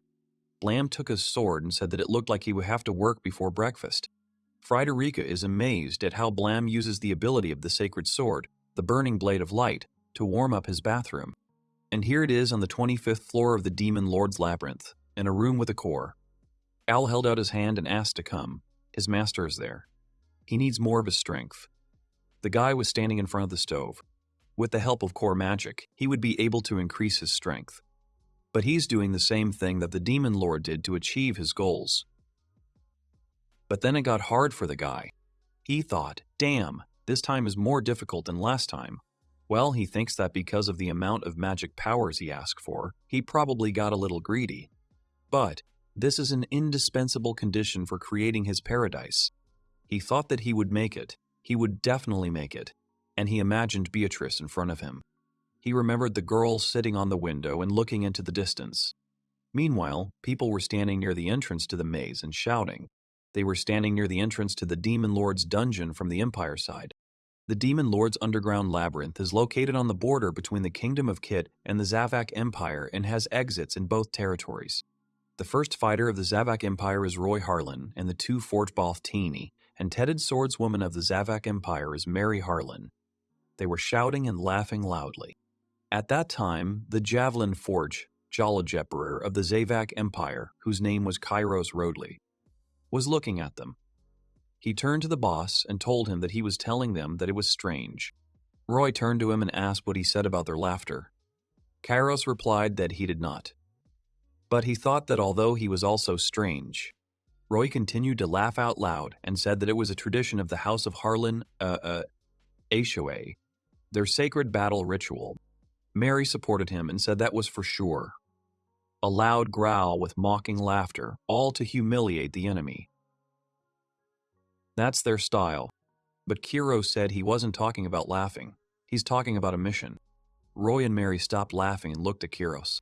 The guy said that according to the Imperial Court, the magician accused of treason is Elva Arcanal Royce. They reported that he was hiding there and they needed to kill him. And the fact that they don't need to capture him but kill him makes him wonder if something is wrong there. Kiros said that even though she was not a soldier, they definitely had to take Miss Nina with them. This is not a camping trip. And Nina looked at Kiros in surprise. She asked him what kind of naive speeches he was making. This guy defiled the third princess of the Zava Empire, Miona. He deserves to die. Nina Deferum is a magician of the Zavak Empire. Nina also got angry and said that her poor Miona, Arcanum Royce, she's going to kill him. Roy turned to Kairos and told him that he understood what he was talking about. But this is an order from their lady, the second Empress Beatrice. Besides, Nina is an amazing magician from the House of Deathroom. There won't be any problems with her. Kiro said that he did not know that the House of Deathrooms is known for its magicians. Nina bravely said that she was right. She thought what an exclusion it was. She lost all composure because of her hatred of Arcanum Roy. She pointed to herself and said that she was Miona's best friend, Nina Deathroom. She said she turned 18 a couple of days ago, so she's an adult now. And she has the motivation and skills to take part in this mission. Kiro sat down next to her and asked her what she really was, 18 years old. He said that's how she turns out, a legal lolly. And that means she can say no problem if he offers something. But then Nina screamed at him to die and called him a pervert. Roy turned to Kairos. He told him that he knows that he reluctantly agreed to the mission, but since he already has experience descending into this dungeon, he is the only one he can ask for it. Kairos said it was great. Well, if they went that far, only for him to say it, and he turned to Boss Roy. Roz said he would be obliged to him. Mary thought it was that simple. It's too easy. A man in a black cloak and mask walked past Nina. This one was a bat knight in a mask. Roy turned to her and asked her if she was ready, and the girl nodded. Then Roy said that Harlan's squad was moving out. But then people thought he should shut up already. Now someone is worried about what awaits them there. At this time, the girl in the room was handling a sword. This is Miona Zavak. She is the third imperial princess of the Zavak Empire. Miona thought that the blade was very matte, and then she turned her head to the side. She saw an order on the table that had returned to the imperial capital. She thought it would be difficult to ignore them. And the girl looked up. She remembered Al telling her that if she came back for him, then let her do it faster. That night, the three of them, we met, and they fell in love with each other. They made love. Al said he would come for her before it was too late, and they made that promise to each other, like a faint ray of hope, which they had to cling to. Very weak. In his sleep, Al heard Irene's voice. The girl called him Mister. Al opened his eyes and asked what Irene was. She said he was finally awake. She's so happy. The guy was lying near the stove and he thought what he was doing. He saw that there was an energy furnace next to him. The guy clutched his head in pain. He remembered that he had blacked out after absorbing the magic power of the core. And now, when he thinks about it, Irene tried to stop him. He thought he needed to be careful that she didn't figure it out. Irene turned to the gentleman and said, "Oh! Oh!" By the way, she asked if he had absorbed the magic power of the core into his body, and the girl looked at Al suspiciously, but the guy turned his gaze away from her and asked her what she was saying. But Irene said it was useless to pretend to be a fool. She said that after she noticed he had a strange amount of magical power, she immediately understood everything. And then the guy understood. He said that, after all, demons can sense other people's magic. Of course, she would have guessed. but the girl just exhaled heavily and said that people like him are like that. She said that the demon lord had succeeded. Charentazevius, and just because it was him, he knows. She spitefully said that he was an ordinary person and was trying to do the same thing. She asked him if he wanted to die. Al told her that she was pretty rude. The guy got to his feet and said he didn't think she had come there just to check on him. He asked if something had happened. The girl told him that they had guests. At this time, Roy was hitting the demons with all his might, and so did Mary. They fought with them. One of the demons called them bastards and said they were just ordinary people. But then a sword hit him in the head. It was Kairos. The demon immediately fell to the floor. Kairos said that, as they say, inattention is his main enemy. But at this time, behind his back, another demon was swinging at him. But Kairos noticed it and he turned to him. At the same moment, he said that it was too obvious and stabbed the demon Forkange Imsinamenstic with a sword. But then Kairos heard that he was asked to move over. It was Nina who was talking Forpsh exand to a page to Arcase about the crimson flame. O brave fire, may he burn his enemies to the ground. Exile. And the demon Furch Akane immediately disappeared. Kairos turned to Nina and said that it was a great job. The girl replied to him that, well, it was just nothing for an adult like her. But then she realized that it was too weird, but she thought that she would try for Miona's sake. At this time, Kairos thought that he didn't think it was worth worrying about the boss and the others. But what about the masked knight? The guy was remembering the correct name for Beth. At this time, Beth was standing, surrounded by the corpses of demons. Meanwhile, Al said that relying on the report of the devil, they have 5 intruders, and they just destroyed an entire squad of orcs. He said they must be pretty strong. But he said, okay, then he would go with no. But Irene said no, he wouldn't go. She teleports him to his room, so he'd better get some rest. And Al was shocked by her words. He said he was in charge there, but the girl looked at him very angrily and suspiciously, and the guy said that it was okay and apologized to her. And so Irene used teleportation and sent Al to his room. He fell right into his bed. Irene landed nearby. Al asked her if she didn't think she was being a little rude to him. He thought that in general it was strange. Wasn't he the master there? But Irene told him to shut up and called him an idiot. She said he was an idiot doing juvenile things. So it's okay to put him like this, upside down, like the idiot he is.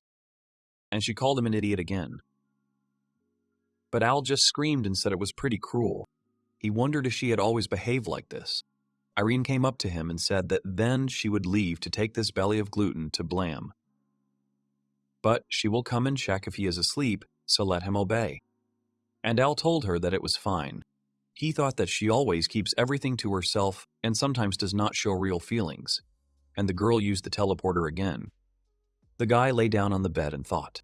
He said that, well, maybe it's the influence of a soft-hearted one, who knows. Meanwhile, in the conference room, Frederica asked if Arcanum was ill, and Irene told her yes, and Blam called him an idiot. Irene said that, in general, she would go to him after they left. She doesn't know what else he'll do if you don't keep an eye on him. Blam said it was fine and thanked her for it. He said that the fact that he was working so hard on something that he blacked out meant that he was not behaving as usual. Blam thought that he knew that he had started acting strangely recently. Frederica said that in this case they need to change their plan, and Blam agreed with her, saying that it was true. In the end, it all depended on Irene's movements. He said nothing would help them. The guy was sure that it would be a waste of dark magical energy for them, but maybe they would just kill them all. But of course, the fewer corpses, the better.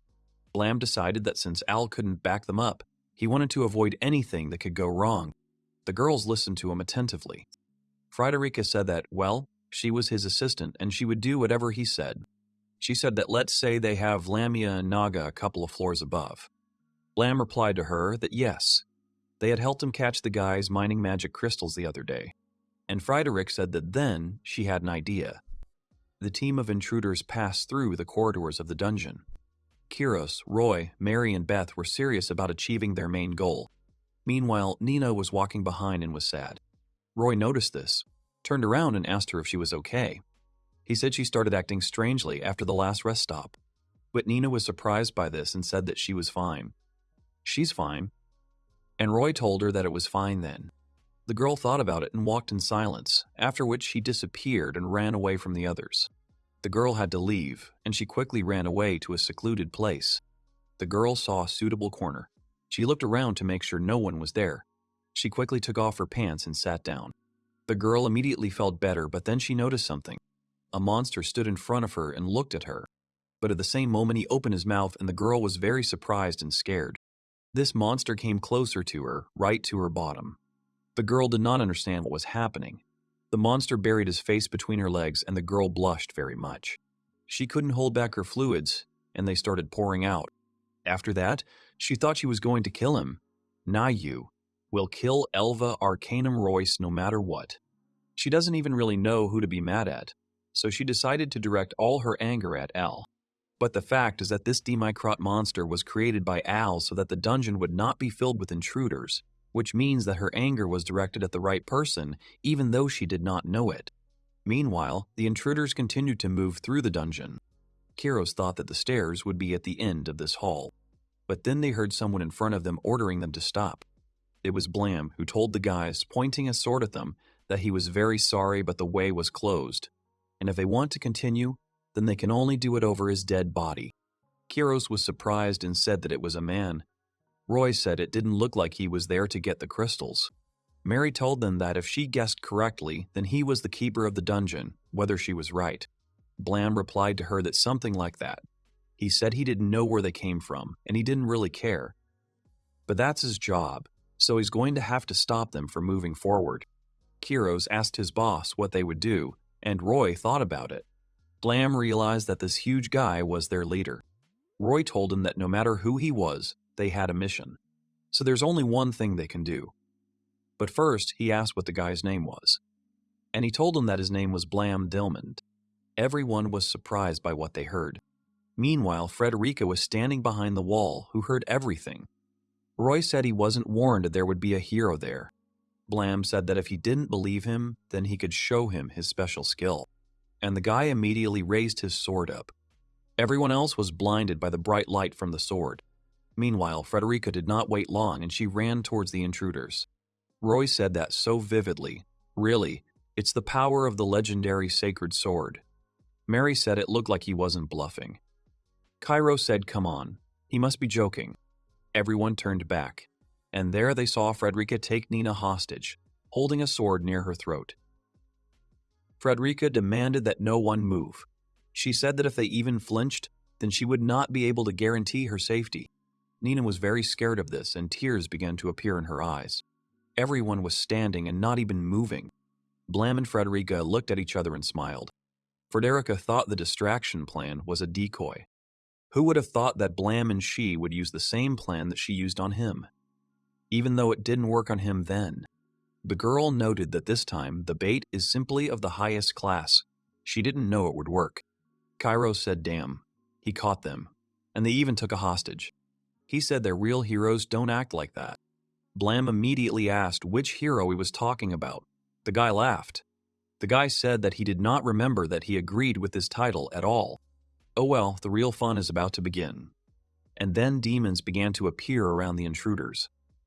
Roy said that the Nagas and Lamias, they are completely surrounded.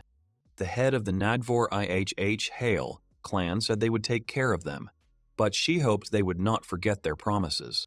Lamia Fortune's Kaichens, Aeneas, the head of the class, said she didn't like the idea of working with the Nagas, but she thought there were some great guys there.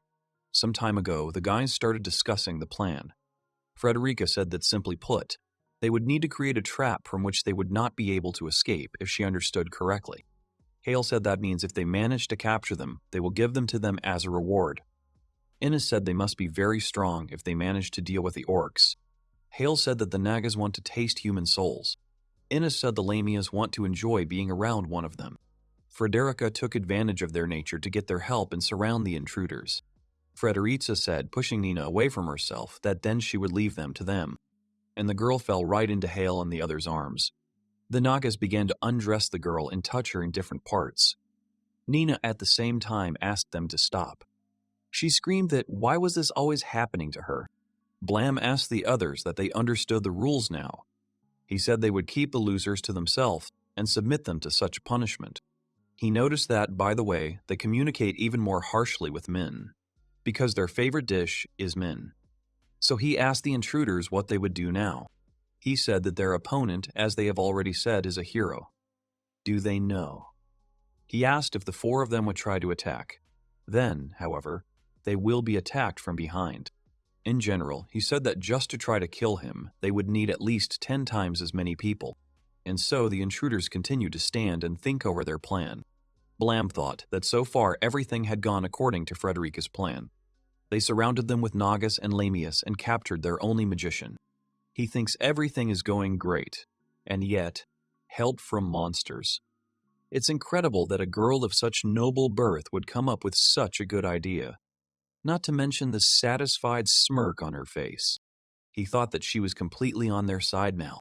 Roy was looking at Blam with an angry face. Roy turned to Beth and said he was leaving the girl behind them for her.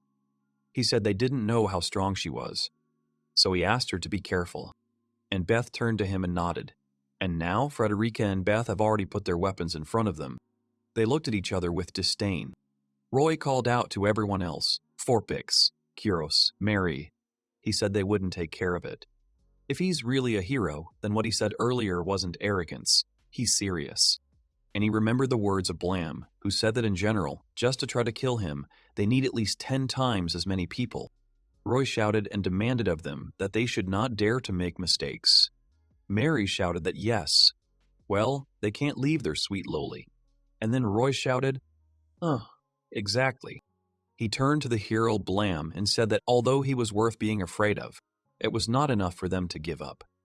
After all, they are. And Mary supported him, saying, yes, we are. Kairos was shocked by their words. He thought they must be mocking him. He thought they were going to do it despite the situation. And Mary and Roy started laughing very loudly. It was their Harlan-style battle ritual. Kyros stood nearby and was silent. Kyros turned and looked at Blam. Blam began to get very tense from this, and he did not understand what was happening in their dungeon. Kyros wondered what they had done. Let them look at the irritated face of the hero. He thought, damn it. They might die in a fight, but these two don't seem to care. But after a moment, Roy shouted, okay. He breaks into the fight. And Mary said she was breaking into the fight too. Kyros, seeing this, immediately ran after them and asked them to wait for him. He said, damn it, they're always messing around. And now we've decided to take the best part on ourselves. And now the intruders are already fleeing to Blam. Roy swung his at the guy. Blam was very surprised by this. He thought they would fight with their fists. He thinks this guy Roy Harlan is a fist fighter. A fist fighter is someone who uses an imperial form of martial arts called fist martial arts, which are specialized in bare, handed combat. That means they came from the Empire. The guys understood that these guests had come for Al. Now that Blam thought about it, despite his appearance, he may also be a fist fighter. In hand-to-hand combat, he may even be better than... But then the guy noticed that he was going to get hit soon, and the guy was able to defend himself from Mary. He thought it was Mary Harlan. Besides the fact that she wields 2 swords, it is quite difficult to follow the movements of her legs. It's pretty frustrating. That must be what she's hoping for with such a ridiculous outfit. Roy struck again. Blam looked at Kyros. He thought he was a spearman. He knows how to deal with them, and he is well versed in combat. But his movements are no match for those two. Blam kicked Kyros in the stomach. The guy fell to his feet. Blam thought he was going to be the first, and he swung his foot at the guy. Roy immediately called out to Mary, and the girl shouted yes. But Blam thought it wouldn't work. She won't make it. Mary lifts her skirt and tries to distract her opponent from the battle. What she did was so strange that no one could even think about it during the battle. But that's why it works. The more someone gets used to the battles, the stronger the logic of the battle becomes. And doing something unrelated to the battle leads to distraction, and it blurs the opponent's determination. Blam stopped his foot without hitting the Kyros. Mary stood and smiled at the guy. He was in shock. He thought she was using the skirt as a cover, and at the same moment, Mary pointed her sword at the guy. He stopped a few centimeters from the throat. Blam then jumped back a few steps. He said the girl had black underwear, which means she has good taste. The guy thought that yes, she had fooled him well. Mary Harlan is a pretty perceptive girl. Mary told him, addressing him as a hero, that it was not necessary to say it out loud. Kiros turned to the two and apologized to them. He said he was fine. Meanwhile, Blam thought that the battle was not going badly. Roy laughed out loud and said that he was really nothing. Blam thought they were strong enough for him to kill them simply because of a defensive reflex. But if he does, then Frederica's whole plan will go down the drain. Therefore, he will just continue to adapt to their fighting style. He drew attention to the girl and thought that the mysterious masked knight had really given her the opportunity to show herself. At that time, Al was secretly watching the fight.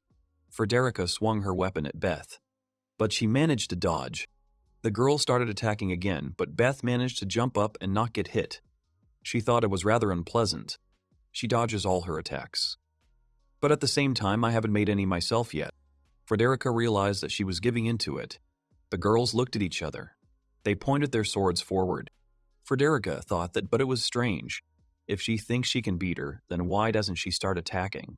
Blam is fighting furiously with her friends. They definitely need her help. Suddenly, Beth turned away from Frederica, and she went the other way.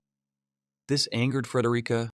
She thought that meant she wasn't even worth her attention, and she immediately swung at Beth and shouted at her not to think that she would be able to ignore her all the time. The girl was able to strike, but Beth seemed to feel where she was going to hit, and she was able to defend herself. Frederica was very surprised by this. She thought that even without looking in her direction, she was able to deflect the blow. This can't be happening. The girls stood like that for a while. Blam looked at them. He thought it looked like Frederica was having a hard time right now, but he knew she wasn't that weak. After all, she is from Palms and a relatively average fighter. She is quite strong. This means that the masked knight is also quite strong. Well, at least from what he sees, she's a cut above average. He thought that she was probably stronger than the three of them. But anyway, he didn't have time to fool around with them. And he looked at Roy, Kairos, and Mary. Blam turned to the intruders and apologized to them, saying that he would have to end it all with the last blow. Kiros asked what he had said about the last blow. He said, "Come on, it can't be true." Roy shouted at Mary and Kairos and ordered them to split up. Blam told them that they were doing everything too slowly. He used magic and told the light to shine and pierce, and he applied a light blow, allowing speed. At the same moment, a blinding blow flashed. Everything was shining brightly with light. Blam said that he managed to defeat them with just a light blow of destructive speed. They probably won't be able to move for a while. Mary, Kairos, and Roy lay motionless on the ground. Blam said that, but he hoped they wouldn't die of it there. He turned to Hale and Innes and said that, well, he was leaving them to them. He asked them not to devour the guys right now. The girls immediately exchanged glances with each other and smiled. Hale shouted for them all to gather. She said they wouldn't let these Lamaias overpower them, and Innes shouted that they were too. Let them show these magicians who was the best there. At the same moment, Beth struck at Frederica, and she thought that she had finally decided to counterattack. But she is insanely strong. Beth looked at Frederica. Frederica thought that no, she was not only strong, she was also very fast. She understood that she saw no way to defeat her. Beth stood in front of Frederica and she thought she was going to kill her. The girls looked at each other. Suddenly, voices were heard asking what was going on there. They shouted and said that they were naked. Let them be more gentle. And the girls turned on the demons with the intruders. Beth laughed and said that was how they really managed to deal with them. Frederica was very surprised by this and thought that this was how she was talking. And yet, she's so calm, not to mention the voice. So it's really a woman. Beth said that, well, if things had turned out differently, they wouldn't have had any fun at all. Blam said that then they would switch. She will say that they are invincible there. But then Beth took off her mask and said, of course not. This was exactly what she had been waiting for all this time. Al was watching the scene intently. Meanwhile, Irene returned to Al's room and she took away the tool from him to watch Blam. Al was very surprised by this. Irene turned to the guy and asked him to stop. She said that he also knows that Isha's mirror is wasting his magical powers. She said that if he continued, she would knock him out herself. The guy grinned and turned to Irene, asking her to give him a couple more minutes. He said that things were getting more interesting there. The masked knight had almost revealed her identity. Irene glared at the guy. She apologized to Al and left. The guy lay back down on his bed. He thought that the fight had already calmed down, so he thinks that Blam will deal with the rest. If Frederica was in real danger, he would use teleportation to get there, but it seems there is no need for that anymore. He introduced Blam and thought that he seemed to be on fire quite a lot. Apparently, he likes Frederica more than he thought. The guy closed his eyes and thought that now he also has things to do. He introduced the girls and thought that for the sake of those he loves, namely Mayan and Beatrice. The Harlan group is surrounded by a wall of soft bodies. Roy was lying on the floor and shouting that what the hell had she climbed on top of him for. At this time, Hale asked Kairos to give them their letters already and quickly. Kairos thought that yes, it looked like he was dead. At this time, Lamb asked the knight's girlfriend what she had said, that she had been waiting for this. And the girl answered him that yes. She meant that such a chance is very rare. A chance to fight the hero Blam. Frederica said that maybe it was true, but why was she undressing? Beth started taking off her pants and said that, well, it's very hard to move in her clothes. She said she wants to fight with all the strength she has. Frederica remembered how she fought with her and thought that she was saying that it was very difficult for her to move. Blam turned to Beth at that time and said that it was an honor to hear about it from such a beautiful girl like her. He said that the way she said it sounded like it was also a reason for her to leave her buddies. Beth looked at the guy in surprise and asked what he said. That was the reason to quit. The girl thought about it. She realized that if she had defeated her faster, then she would have been able to regroup with them, and then they would have already fought with Blam. The thought had just dawned on her, and the girl said yes. Now she understood what he meant. She said yes, that's right. That's how it was supposed to work out. She immediately folded her hands in front of her and, turning to Roy, Mary, and Kairos, apologized to them. She told them to rest in peace. Blam thought about what was wrong with her. The girl sighed heavily. She said she was so terrible. It's just that her desires tend to capture her and she loses what's going on around her. It was only now that she realized that she shouldn't have done something like that. But her nightly blood begins to run faster and boil, and she's losing control of it. At this time, Al abruptly opened his eyes. He started tossing and turning in bed and thinking that it was bad. He is so curious about who is hiding under the knight's mask that he cannot sleep. Irene asked him to finally rest. He thought that if there was that fist fighter among them, then it means that they are from the Empire, and he thinks he's already seen the abilities they've used. But he was wondering who the knight was. Al was a magician of the Empire's court before he came to the dungeon. At this time, Beth took off her clothes. She started to warm up and said she was fine. She finished undressing. She apologized for the wait. Well, they can get down to business. Blam was already very angry. Beth took her sword and prepared for battle. Blam turned to Frederica and asked her to step back. The girl agreed with him. Beth asked him if he was really going to fight her one-on-one. She said it was great, very good. She shouted that she was attacking then. She began to actively use her sword. Blam was shocked by this. The girl handled the weapon deftly. The guy was very surprised by this speed. Frederica looked closely at how Blam could dodge the sword. She thought that she was so fast that even Blam couldn't do anything. The guy barely managed to dodge. He thought that she was trying to exhaust him with her speed and continuous attacks. Blam found that it was really difficult to work with her. But if she wanted to kill him, then she would have to try. But then the guy stopped himself and thought, no, that's not the point. She would never have chosen such a stupid tactic. She tries to hide among all these attacks her true intention to attack suddenly with one precise one. A fatal blow. Despite the power of the girl, Blam was able to reflect it, and this surprised the girl very much. She stepped back a little. The girl turned to Blam and said that he was really not like everyone else. The guy thought that after this, she would get a little tired. But it seems that she still has a lot of energy, and if he doesn't kill her, she'll kill him. The guy thought about it. He realized that this was how it had turned out. That's her plan. He knew it was his fault. He turned his thoughts to Frederica and told her that he did not want to disrupt her plan. But he would have to kill her. At that time, Al was lying in bed and thought that he couldn't remember in any way. Were there such swordsmen in the Empire? He realized that he should have at least heard about them, about their skills and abilities. But as far as he knows, there were no such skilled swordsmen except Beatrice. And then the guy abruptly got up from the bed. He was very scared that it was her. The guy thought he remembered that fist fighter and the girl in the dress. They are the leaders of Beatrice's personal security detail. He wondered why he hadn't noticed it before. It looked too absurd to think so. But this woman is capable of anything, and he realized that he should have realized that this could happen. The guy immediately got out of bed. He thought, damn it, he has a very bad feeling about this. But then Irene noticed it. The guy said that if there is no path in front of him, achieve what he wants. Then he will apply it with his strength and might. He thought he needed to be faster. If it's true, she is, then her skills are too serious. And he used a teleporter. At that moment, the battle continued. Blam understood that she was strong, but he still couldn't find a way.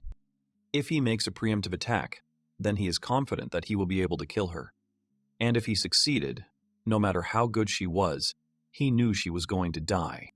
But suddenly, Al appeared between Blam and Beatrice's weapons. He finally joined the fray, but no one understood if it would cause even more problems. She used to be an ordinary adventurer wandering around. She relied solely on her sword. However, at a martial arts tournament, she was noticed by the Emperor, Geolud Rael Zavok, and he fell in love with her at first sight. The girl liked being free, so she refused to marry him, but then he kidnapped her. She hated him so much that she wanted to kill him. And she continued to refuse his marriage proposal. But now she carries a new life in her belly. She thought she might end up hating the nascent life after such a disgrace, but it didn't happen. Despite all this, she thought there was something beautiful about it. Therefore, she agreed to marry the Emperor, despite all that she had gone through. The girl did not want to give birth to a child whose whole life would be filled with suffering and unhappiness. Meanwhile, Blam turned to Al, and he asked him what happened. They were on the 25th floor in Al's room. Blam asked why he stopped him. He even had to overdo it to do it. Al told him that he didn't want senseless murders. And he almost lost control of himself again. Blam asked him what he was really saying right now. All laughed and got up from the couch. He said he would be honest with him. The guy said that he had another reason to stop him, no matter what. He turned to Blam and said that he had done it for himself. The guy said that the girl he was fighting with was Beatrice Eld Savak, the second empress of the Zavak Empire, and the one he cares about. Blam listened attentively to the guy. He said that it was a disaster. What an amazing personality they had there. He also said that she was one of those girls from the threesome, and Al said yes, but he asked him to listen. Blam said it was okay that she just wanted to see him. But why did she come there like she was trying to destroy the place, and then wanted to have a duel with him? Al told him that he could only say that it was in her spirit, probably. She always behaved like that and did whatever came into her head. Despite this, he thinks that there is another reason why she came there. But so far, he is not sure about it. The guy decided that he needed to wait until she woke up. But then the guys heard Beatrice's voice from the room. The girl got up on the bed and asked where she was. She was at the battle. At that moment, Al began to approach her and said that she had been thrown back by his spell and she had lost consciousness. The guy called her a princess, which slightly surprised the girl. Beatrice looked at the guy, laughed and said that she was no longer so young to be addressed like that. And Al said that he was the emperor and the titles obviously didn't suit them. Beatrice and Al looked at each other sweetly. The girl turned to Al and said that they had not seen each other for a long time. The guy agreed with her and said it was a crazy reunion, but good. They'll put it off for later. He said that he was really very glad to meet him again. The girl laughed and said that she knew he would say that. The guy told her that so he knows that they need to discuss a lot, but first, the girl interrupted him and said that yes, she knows. She said he was going to ask her why she hadn't come. Blam thought that she realized that she had done something stupid. The girl said she knew she could leave it to Roy and others, but she wanted to do it herself. And she also didn't have much time. Elle asked if Miona had really died. The girl replied that yes, the letter was sent a couple of days ago. It says that she has returned to the imperial capital, and she knew that even if they were delayed a little, it would take the squad assigned to pick her up no more than a week to get there. and she said that if that happened, she wouldn't be able to do anything else. That's why she decided it was either now or never. She said she understood how stupid it was, but she had to meet him. Hearing these words, the guy was upset. He had completely lost face. There were tears in his eyes. Beatrice said that, but judging by his condition, it seemed to her that they would not make it in time, and the guy told her that he was. Now was the right time. He revealed that he had just completed the last steps of his strengthening process. It put too much strain on him. The guy said that he needed to wait until his strength returned to normal, but for now he's in a terribly exhausted state. Al is barely coping now, but back then he could hardly even stand. The girl listened attentively to him. She said she understood, but there's nothing to be done. It was something almost impossible. She said that neither that girl nor she would blame him, and they both became sad. Blam looked at them carefully and thought that it was with them. Now they have become sad and have completely forgotten about him. But then Al said no. There was another ability. The girl began to listen carefully to the guy. He said that if possible, he didn't want to use it, but it was their last hope. Meanwhile, Frederica and Irene were walking through the corridors. Frederica asked Irene if Arcanuma knew this intruder. The girl told her that she didn't know for sure, but it looked like that. Frederica said she understood. She said she was then wondering why he had told her recently not to worry about intruders. He said that they had killed the orcs after all. Now they needed to get some magic power to make up for them. The girl asked if he didn't mind if he collected energy from her friends. The intruders who were trapped were screaming and begging them to stop already. But Hale and Anissa told them to give more. They were wondering who would be next. Irene lowered her eyes and asked him if she understood. She said the gentleman was a pervert. He is the very understanding of lust and debauchery. She called him a king, but no, he's a master of lust. While it's not even surprising to him that he won't hold back against the allies of someone he knows. Irene said that. Well, she chose to work for such a pervert. She should have gotten used to it by now. Frederica said that yes, she understood that she would still have to get her hands dirty when she was given the task to protect this place. But she just wanted to get her opinion as the eldest. Irene was surprised and thought that she had said that she was the eldest. She realized that it was as expected from Frederica. She liked her way of thinking. Irene said she needed her to work even harder now, so that her older sister wouldn't have to work so hard. Frederica was very surprised by this. At this time, Elle and Blam met near the throne. Al turned to Blam and said they needed to talk urgently. Al will finally open up to Blam. The guys looked at each other seriously for a while. Al turned to Blam and started telling him. He said he was going to give him a terrible assignment. He will have to go through many dangers and become a tool once again, and he knows that she despises it. Al said it was all for his selfish desires. Al immediately looked down at the floor. He told Blam that not only would he have to risk his own life, but he would also have to take other people's lives. Something he had been trying to avoid for so long. Al clenched his hands into a fist. But Al said that, however, despite that, he has no choice but to ask him for something. The guy turned to Blam. He said he had a request for him, and Blam agreed. Al smiled immediately after his words. Al told him to wait. He hasn't even explained anything yet. But Blam repeated again that he agreed. And now, he asked Al to tell him what he agreed to.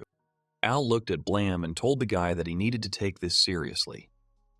He's not in a position to say that, but he shouldn't agree so easily. Al timidly said that he was going to ask him for something terribly shameless. So he wants him to listen and think well. Blam said he had thought about it before. The guy spread his hands and said that, well, with that expression on his face, the devil could guess what was going on. Blam turned to Al and asked him to listen. He told him not to think that he was fulfilling his request just because they were friends. He said that what binds them together is not blind faith, and influence and profit. Al thought about it. Blam said that in other words, they don't help each other for free.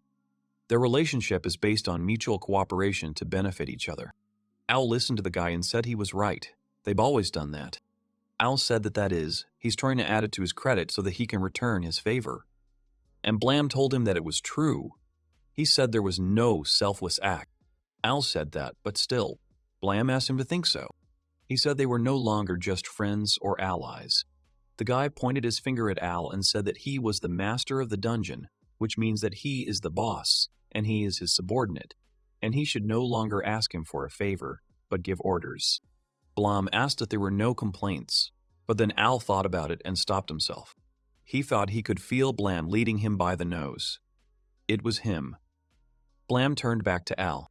He took him by the jacket and said that if he wanted to shine a light on him in detail, then he was ready to listen. But no more than that. Blam said that he realized from the very beginning that he had come to him with a task and was already ready for it. He's just a hunting dog waiting for a command. The guy said that if he waited too long, he would start biting, and Blam warned him to be careful. Blam smiled slightly at Al. Al looked into his eyes, but then he smiled at him too. They laughed. Blam said he was crazy.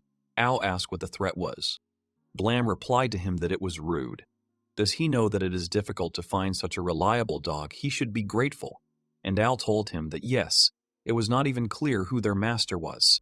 The guys smiled at each other. Blam asked me to tell him about the details. He said that even a dog like that needs prey. Al said that his dear girlfriend, who is also Beatrice's daughter, got into the hellish conflicts of the Empire and is now being hunted. Blam said he wanted to turn the dungeon into a paradise for people who have nowhere to go for their sake. Blam stopped and said that it turns out that that girl was fighting with him one-on-one while her daughter was in danger, and he called her crazy. Al told him that, well, that's how she is. And he laughed. Blam said no, there must be a limit to such recklessness. He turned away from Al and said that whatever it was, he had heard enough. Now it's his turn. Al looked at the guy questioningly. Blam sat down on his knee in front of Al and told him to order him and called him master. Blam said that he would go there instead of him, as he had not fully recovered yet. He will steal whatever he wants. He asked me to tell him about my desires. Al thought about it. He said okay then. He orders him. His right hand, the beautiful princess Miona Let Zavak. He ordered her to be kidnapped and brought to him. Al said she was more than worthy to be his wife. Blam smiled and said that it was convenient for him to be his demon lord. Meanwhile, Frederica Palm was writing a report on the status of violators. The first case is Nina Dethram. She thought that monsters and people who are not on their side are evil. After that, she was played with by those whom she considered evil, and she felt pleasure. Her heart was broken. The extraction of negative magical energy was successful. The second case is Mary Harlan. She read out an excerpt from the Harlanheim Waff, let him laugh. Let him trample on them and laugh. And if he is trample, then let him laugh even harder. Laughter is a trump card that will whitewash against everything. So let him laugh without consequences.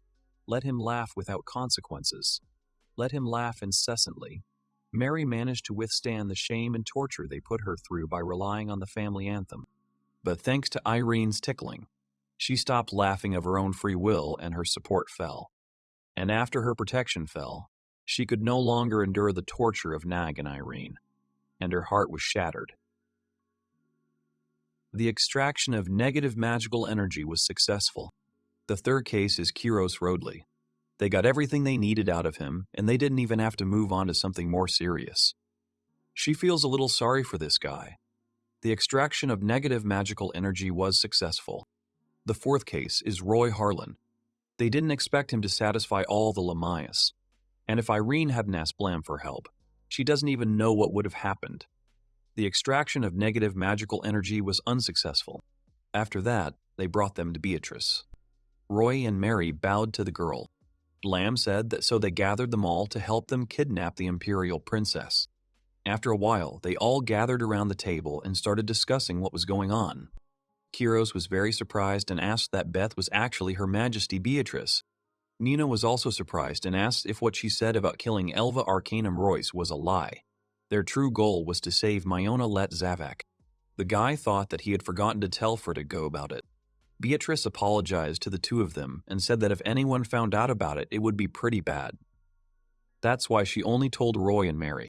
Kiros turned to his boss and asked him what he thought about it. He said that maybe he didn't say something like that. You can only find out from him. To make him go all the way to the border with him.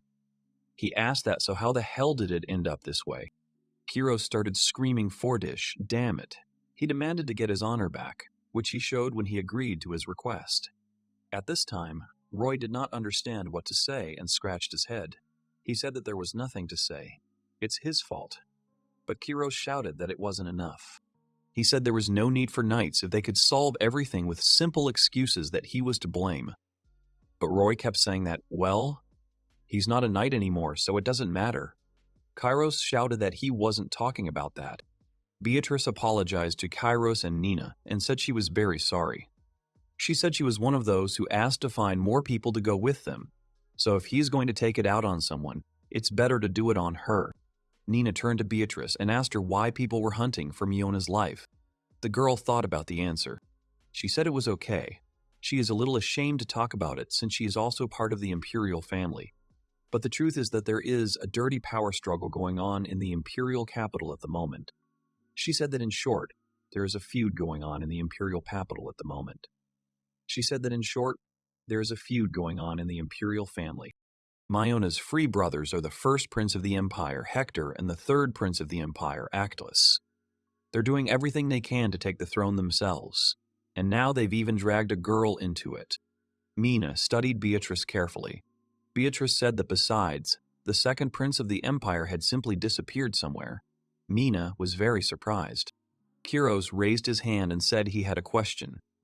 The girl pointed her finger at him and said, "Yes, Kiros." The guy said that the first and second prince in the order of heirs are closest to the throne. They have no reason to pursue Her Majesty Mion because she is not the first in line to Presto. And Kairos said that this is exactly what he would like to know. Blam looked at the girl carefully and thought that yes, he had thought about it too. Beatrice said okay. She said Kairos was right. They have no reason to bully her, given her position in line to the throne. But however, the girl said that Miona was too outstanding. Everyone looked at Beatrice with surprise and attention. The girl said that they remember how she led the squad at the age of 14. And everyone immediately shouted that yes, of course. And so the girl said that they had come to eliminate the monster, an attempt to kill which failed time after time. She said that Miona was right on the front line and killed the monster on her own without even breaking a sweat. As expected from Miona. Beatrice said that she was also on top of her studies. Nina said she knows. She always took the first places in the academy. Beatrice said that on top of everything else, she was as beautiful as she was. Nina was immediately touched and said that she was so amazing. At this time, Blam was thinking. He thought that the truth was that appearance also had a strong influence. Beatrice said that she thinks she is one of those people who is called a child prodigy. There is something about her that was admired by ordinary people and their soldiers. That's why those two see her as a threat, even if she is so far from inheriting the throne. The girl said that realizing that she cared little about the role of the future empress, they decided to banish her to a remote place out of sight. But then, Blam asked what had changed. Nina also asked if something had happened. Then the girl lowered her eyes. She said that a couple of months ago, a monster invaded the city where she was exiled, Reintor. This, of course, happens to other cities, but the difference is that Reintor did not have enough combat power at his disposal to finish off that monster. Blam said he understood. He said that, after realizing what was happening, the talented princess decided to take matters into her own hands. Beatrice spread her hands and said that it was true, but by doing so, she also shamed the lord of this city who, as evil, was one of Hector's supporters. She said that he immediately told him about Miona's actions, and how she saved people and how she led those soldiers. She admitted that she admires her even more than before, so they decided it didn't matter where she was. She admitted that Miona will always be a threat that cannot be ignored. Beatrice said that was why, shortly after, she was ordered to return to the imperial capital. She knew they were going to do the unthinkable to her after she returned. Therefore, the girl decided to ask Al for help. She said that at that moment, he was the only one who was able to save Miona. Everyone listened attentively to the girls. The girl added that the rest. Blam said that, as he had told them a moment ago, he would take the place of his master, who was currently ill, and steal the princess. But he admitted that he would need help. Heroes exhaled and said that he was betting that he could handle everything on his own. Blam told him that it was possible, but he said that, however, he would have to kill too many people if he went alone. He would like to avoid this. Given their abilities, it would be easy to recapture the princess. He also said that on the other hand, he had no idea what Her Highness looked like. Beatrice said she was going to go with him too. She said that people know her, so there shouldn't be any problems getting in. Roy said that in that case, they had no choice. Mary supported him and said that they were bodyguards after all. Nina also said that she was coming too. She said that if it was for Miona's sake, then she just couldn't stay away and do nothing. Everyone looked at Kairos. He thought about it. The guy said no, you don't have to look at him like that. He said he wasn't going to do it. Of course, he feels sorry for her and so on, but he absolutely does not have to go there, and it is too problematic. Everyone else continued to look at Kairos.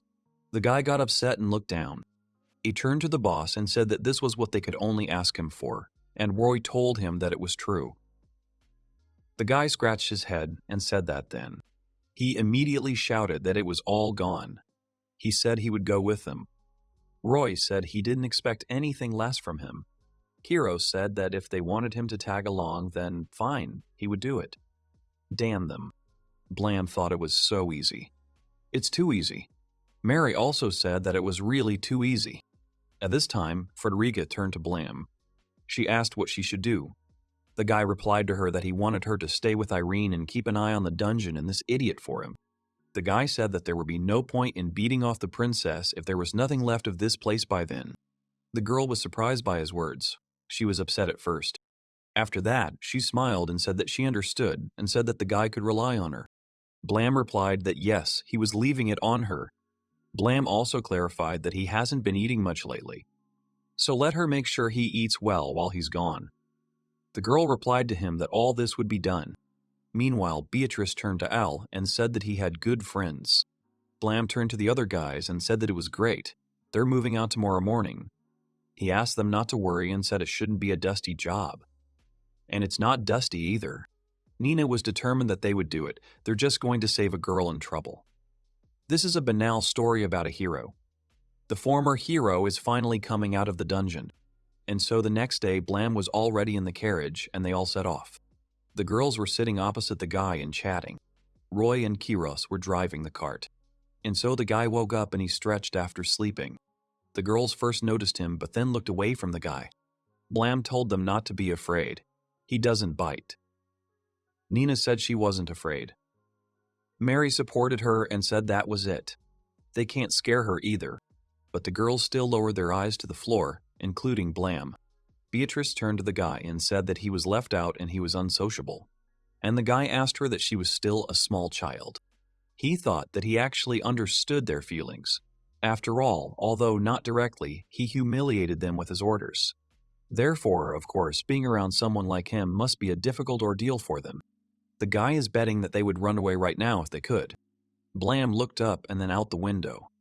He thought it had been 3 days since they had left the dungeon. Using this carriage, they are heading due north, to the city of imprisonment of Mayan Remtor. In fact, this is also the military carriage that Beatrice's group used to get to the dungeon. The team was already halfway there. Therefore, there are still about 3 days left before arriving at Remtor. The guy thought, which also means that the situation will not change for the next 3 days. Well, okay, in the end, heroes are still murderers. Therefore, there is nothing new in calling him a bore. The guy kept looking out the window and Beatrice was looking at the guy. Meanwhile, they arrived at Remtor. Miona was sitting at the table, looking sad. She looked at the bird cage and said it was a gift her brother had sent her. It's a frisky bluebird. She wondered why they had to keep a wild bird in a cage.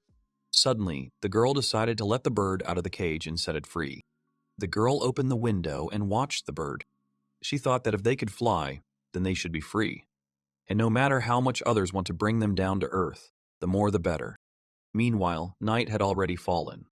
He turned to the brothers and asked what was wrong. Blam asked him what he was talking about. He thought of his brothers. Kairos said he was talking about breasts, of course. Blam told him that it was not so important to him. Kairos said that, however, it was true, that must be all the men talked about in the army. He turned to his boss and asked him if this was true. Roy sat huddled on the grass. Kairos asked him what was wrong. He said he was shaking all over. Blam thought that the guy felt the same way as those girls. He can be fragile at heart despite his huge size. Roy started apologizing to the guys. He said he was damn cold. And Kairos said that he would go get a robe that way. Meanwhile, the fire flared up and crackled. Blam asked Roy if he was afraid. He said that after what he had put him through, it would be fine if he tried to avoid him as much as possible. And he cited Mary and Nina as an example. Roy replied that he didn't know why he was asking this right now. But he said no, he wasn't afraid of him. Roy said he would have easily defeated them back then, but they knew it. He confessed that they were to blame for showing up at their house without being introduced. It wouldn't be strange even if they were killed. And he asked Kairos if that was the case. The guy told him that, okay, to be honest, even though he couldn't agree, there were times when he was afraid of him. But he said none of that mattered now. What was is gone. Now they all eat from the same pot, the same food. So they should get along or they won't be able to enjoy their food. Kairos just wanted to say something, but the guys heard a sound. The carriage door opened and Mary got out. She said she was going to pick some flowers, but when she saw Blam, she immediately turned around and ran away in the other direction. Kairos, meanwhile, asked not to think so badly about girls. He said that they had been hit much harder than they had been for all this ordeal. Blam said he knows that. He said that even if you don't take all this into account, heroes are nothing more than murderers. Therefore, he can't blame them for such a reaction. The guy thought that it had always been like this. Nothing new no matter where he went. He was always mistaken for a nuisance and never even tried to kill. Roy turned to Blam, calling him a hero. He said that was no reason to give up. He said it didn't matter where he was from, empire or kingdom. But anyone who stands up to the demon lord is a hero in his eyes. And among them, he is the one who has achieved the highest results. He called him a great hero. He said that he had slept countless lifetimes. Roy noticed that it wasn't that the monsters and bandits disappeared from this, but then their soldiers played their part. He repeated again that this was not something he should worry about. Roy immediately laughed hard. He said that's why he would say it as many times as needed. He said again that he was not afraid of him, moreover, as a warrior. The only thing he feels for him is respect. Blam was listening intently to Roy. Kairos was smiling at the same time. But then Blam looked at Roy, and he saw that he was laughing again. Blam wondered why he hadn't killed the demon lord before. Blam remembered pictures from the past and thought that it was because of his delay that his daughter was now dead. He clutched his head and in his thoughts asked the voice to shut up right now. He asked me to leave him alone. Roy and Kairos noticed this and they asked what was wrong with him. Kairos asked him if he was okay. He said he was pretty pale. At that moment, Beatrice got out of the carriage. Blam said he was fine and they didn't have to worry about it. The girl immediately went up to the guy and hugged him from behind. She said he didn't have to force himself like that. Shortly before that, Al and Beatrice had a conversation about feelings. The girl listened to the guy and said that she understood. She said that means Blam lives there in order to avoid people hunting for his life. And the guy said yes. The girl said that, in fact, both the sacred sword of Blam and the heavenly robe of Viola should have lost contact with his masters and gone into standby mode, since the world was no longer in danger. This is what the legend of the relic says. Al told her that was true. He said that, however, after Blam destroyed the demon lord, the sacred sword and the paradise robe discovered the presence of another power, and therefore their connection was not severed with the owner. The girl thought about it and said that's how it is. The guy said that in the eyes of the rulers of Catia, Blam, wielding an extremely powerful sacred sword, is a threat that differs little from the previous demon lord. In much the same way, Miona is a hindrance to her brothers. Beatrice said how terrible it was. She said that heroes should be honored and let them spend their days in peace until old age. The guy replied that it was true. Blam has done so much and yet found himself drawn into the dark side of what they call politics. And he suffered a lot playing his role. Beatrice paused and thought about it. The guy turned to the girl and said that's why he knows she's worried about Mion. But he asks her to take care of Blam too. Meanwhile, Blam was sitting by the campfire with Beatrice. The guy asked the girl what was wrong and what had just happened. He said that she seemed to have some plans for him, since Lona decided to send those two away. The girl turned to the guys and she asked them to provide the rest to her and let the two of them go to rest. And she said that, by the way, this is an order. The girl laughed a little and said that he had read it. The girl replied to him that okay, it's not like that. She said that just when she woke up and saw him,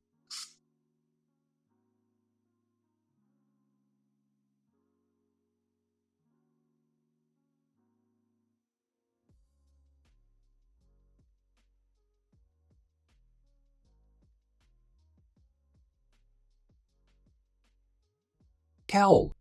And for a while, the girl thought about it. She said she was a little worried about his appearance. The guy replied to the girl that she didn't need to worry about it. But the girl said that nevertheless, he had been on duty for the last 2 days. She said he must have slept little, and she asked if he was really okay.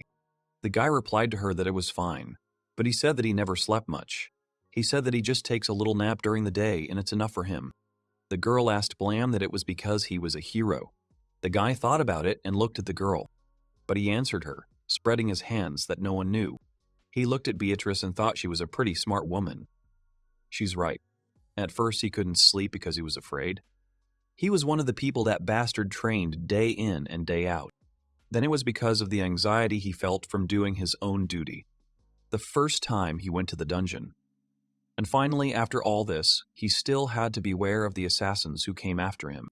That's why his body still hasn't remembered how to rest properly, and not to mention the voices of all those whom he did not save in time and those who suffered directly at the hands of the demon lord. They come to him from time to time, full of hatred and resentment, not letting him fall asleep. He played his part, and yet, he is hated. Blam turned to the girl and said that, okay, he was tired, but no matter how sleepy he was, he couldn't fall asleep. This is his condition. He has fulfilled his mission, and yet, he is cursed. The guy said that so she shouldn't worry about him. That's his problem. He thought that everything was as it was. They hide this disgusting sacrifice under the name hero. He thought he had to endure this pain.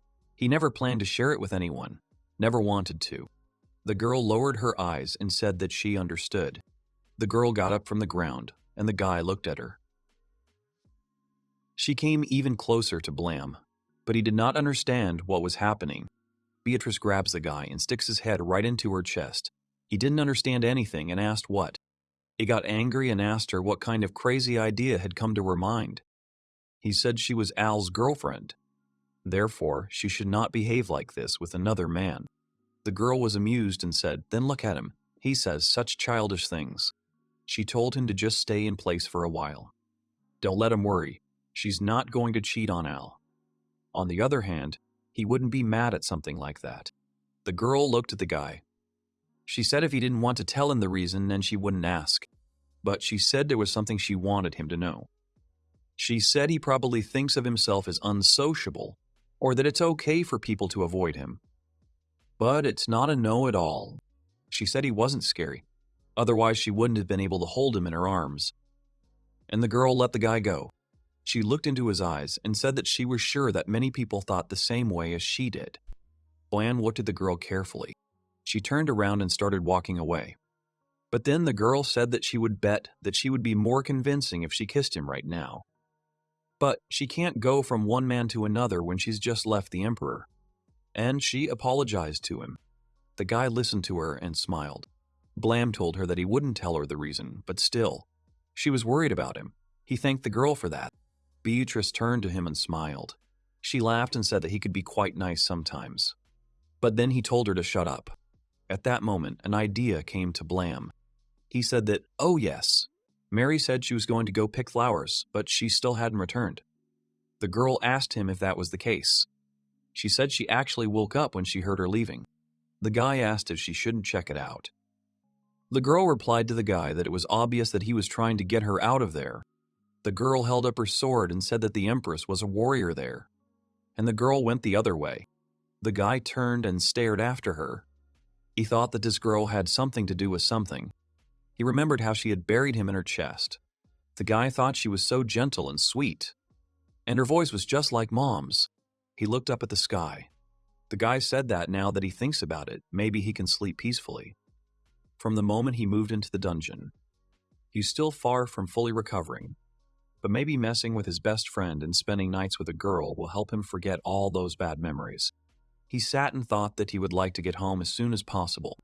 At that time, Beatrice was walking through the forest. Despite the horror of the blade of his sword pointing at them, they were able to scream and call for help.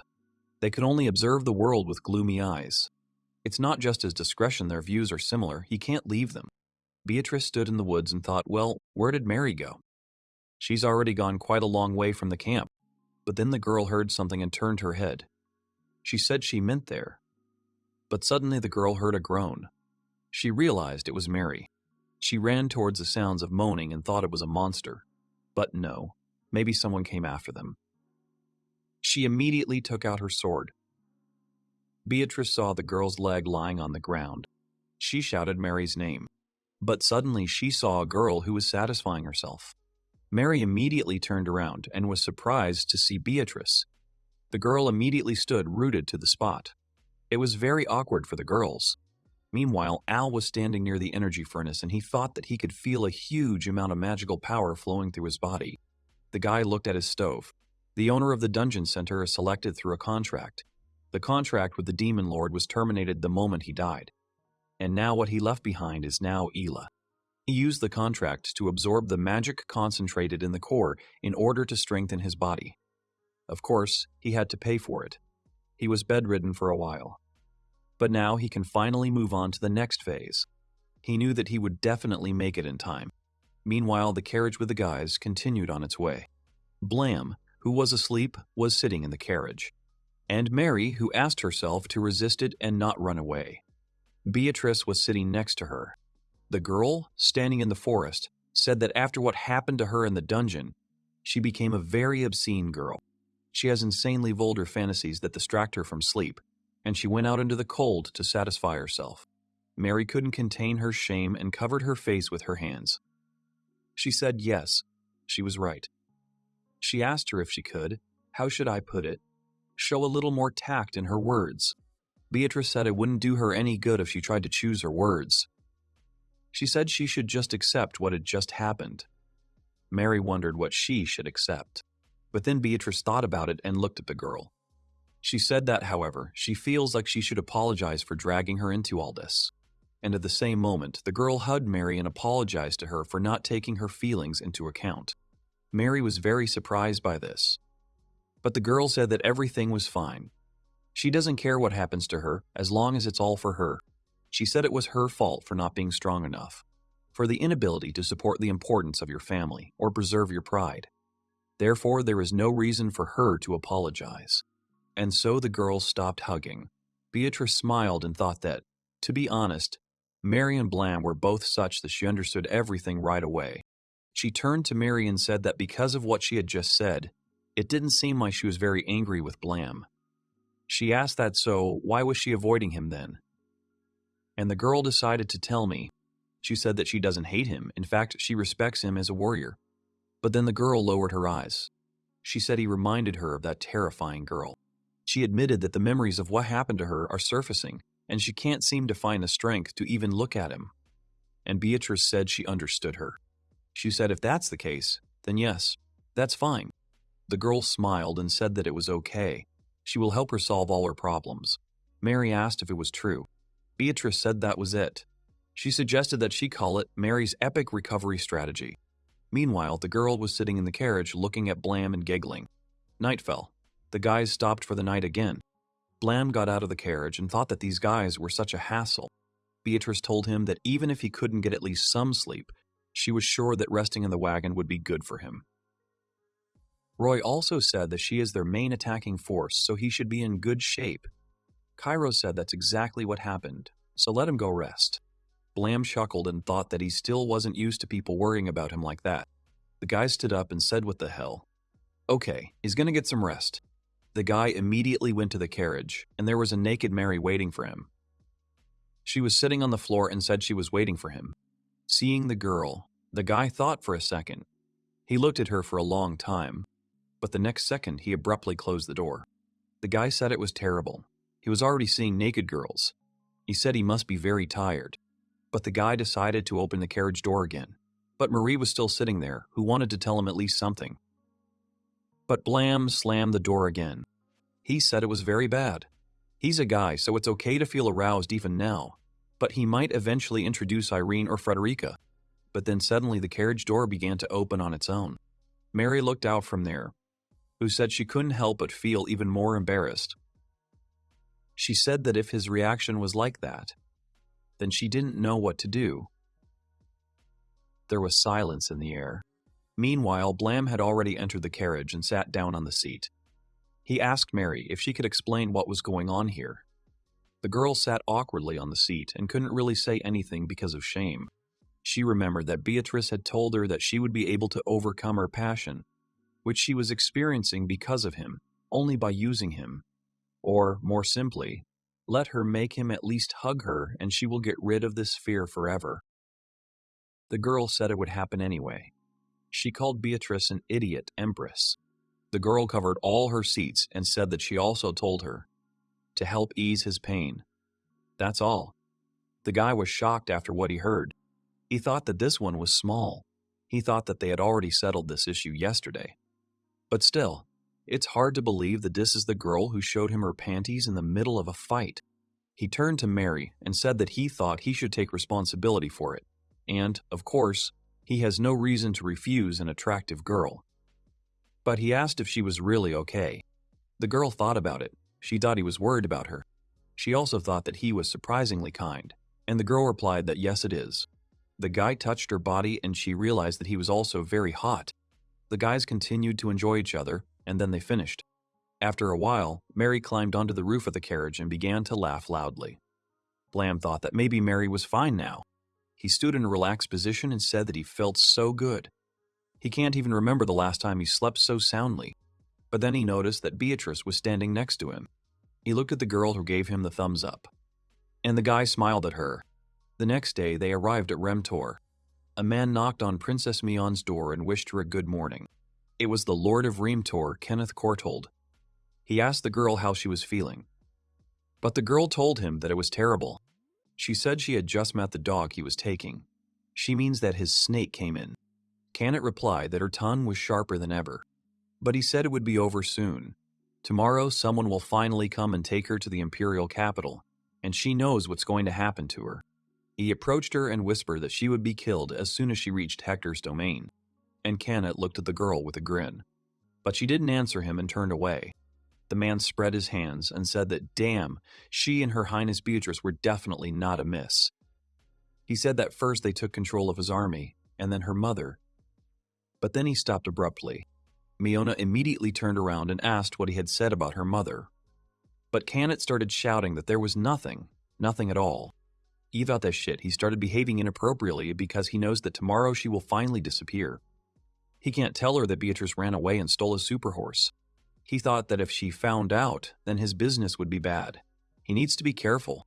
Miona told him to correct her if she was wrong. But wasn't she taking control of his army just because she had to fight a monster he was having such a hard time with? She said that it wasn't that she was asking for his gratitude, but she thought it was a little strange that they wanted to punish her for it. He didn't think so. Kenneth snapped and shouted for her to listen here. But at that moment, Miona's overseer, Chardy Crace, came into the room. He said that he thinks Princess Miona is stating a fact. He said that thanks to her, they managed to avoid the worst-case scenario. But Kenneth shouted at him to shut up. He said he actually works for him. The man thought he knew what he had said, but at least let him answer him. Miona went to the window and opened it. She turned to Kenneth and said that he reminded her of her mother. The girl asked, by the way, how his favorite horse was doing. And then, Kenneth thought about it. The girl asked him not to pretend to be his fool. She said he had been leaving the castle a lot lately. He probably visited some other residence where his horse and her mother are located. Kenneth made a serious face. The girl said that no, maybe it was just his favorite horse and her mother were no longer in this city. Kenneth thought, shouting furiously in his mind, that how the hell did she find out about this? He immediately turned to Chardy and asked him what he had done. But the man saw the guy showing the cross with his hands. He thought that, he was still silent. He demanded to turn on his head already. Miona asked Kenneth to relax. She said that he had followed his instructions carefully. He says no more than he needs to and is completely focused on overseeing her. She said it was pretty boring, she thought, but at least he didn't let her slip away like someone else. And then sweat broke out on Kenneth's face. He was already furious. The man said it couldn't be. The girl added, which is for sure, she thanked him for confirming her guesses. She thought that she knew from the very beginning that her mom would not stay in one place for long. The girl turned to Kenneth and said that his emotions were so easy to read. It looks like he just realized that he was being played with like a doll on strings. And the man couldn't say a word. Meanwhile, Miona said that it might be strange to hear this from her, but Brother Hector can be surprisingly gentle. She thinks he'll have to find out that he missed the Empress he was supposed to be guarding. The girl thought that it looked like her patience was about to burst. It seems to her that they are in the same boat. Canet snapped and shouted that she could say what she wanted. He said that Prince Hector only asked for her. Neither the Empress nor he is important now. She will be taken to the imperial capital no matter what. He said that now, if she would let him. And he called out to the maid and said they were coming. The door to Miona's room closed. The girl looked at the door with a smile on her face. She immediately turned towards the window. She thought about what tomorrow meant. She couldn't stop thinking about her mother and Al. At that moment, Chardy was standing behind her and he was also slightly tense. Meanwhile, Kenneth was in his room screaming that it was a curse. He was shouting that this little thing, that she was pretending to be there. And at that time, he was beating a big stuffed rabbit. He remembered Beatrice. He said he tried so hard to keep them apart so they couldn't interact. And still, this reckless, annoying bitch. He said how dare she take his horse. But no, that wasn't enough for her, of course. She took everyone else too. The man squeezed the plush toy harder and said that if anything happened to them, she wouldn't even be able to imagine what he would do to her. And he shouted Beatrice's name loudly. At that moment, the maid came into the room and apologized. Canet tried to quickly remove the toy, and he found out from the girl why she came to him.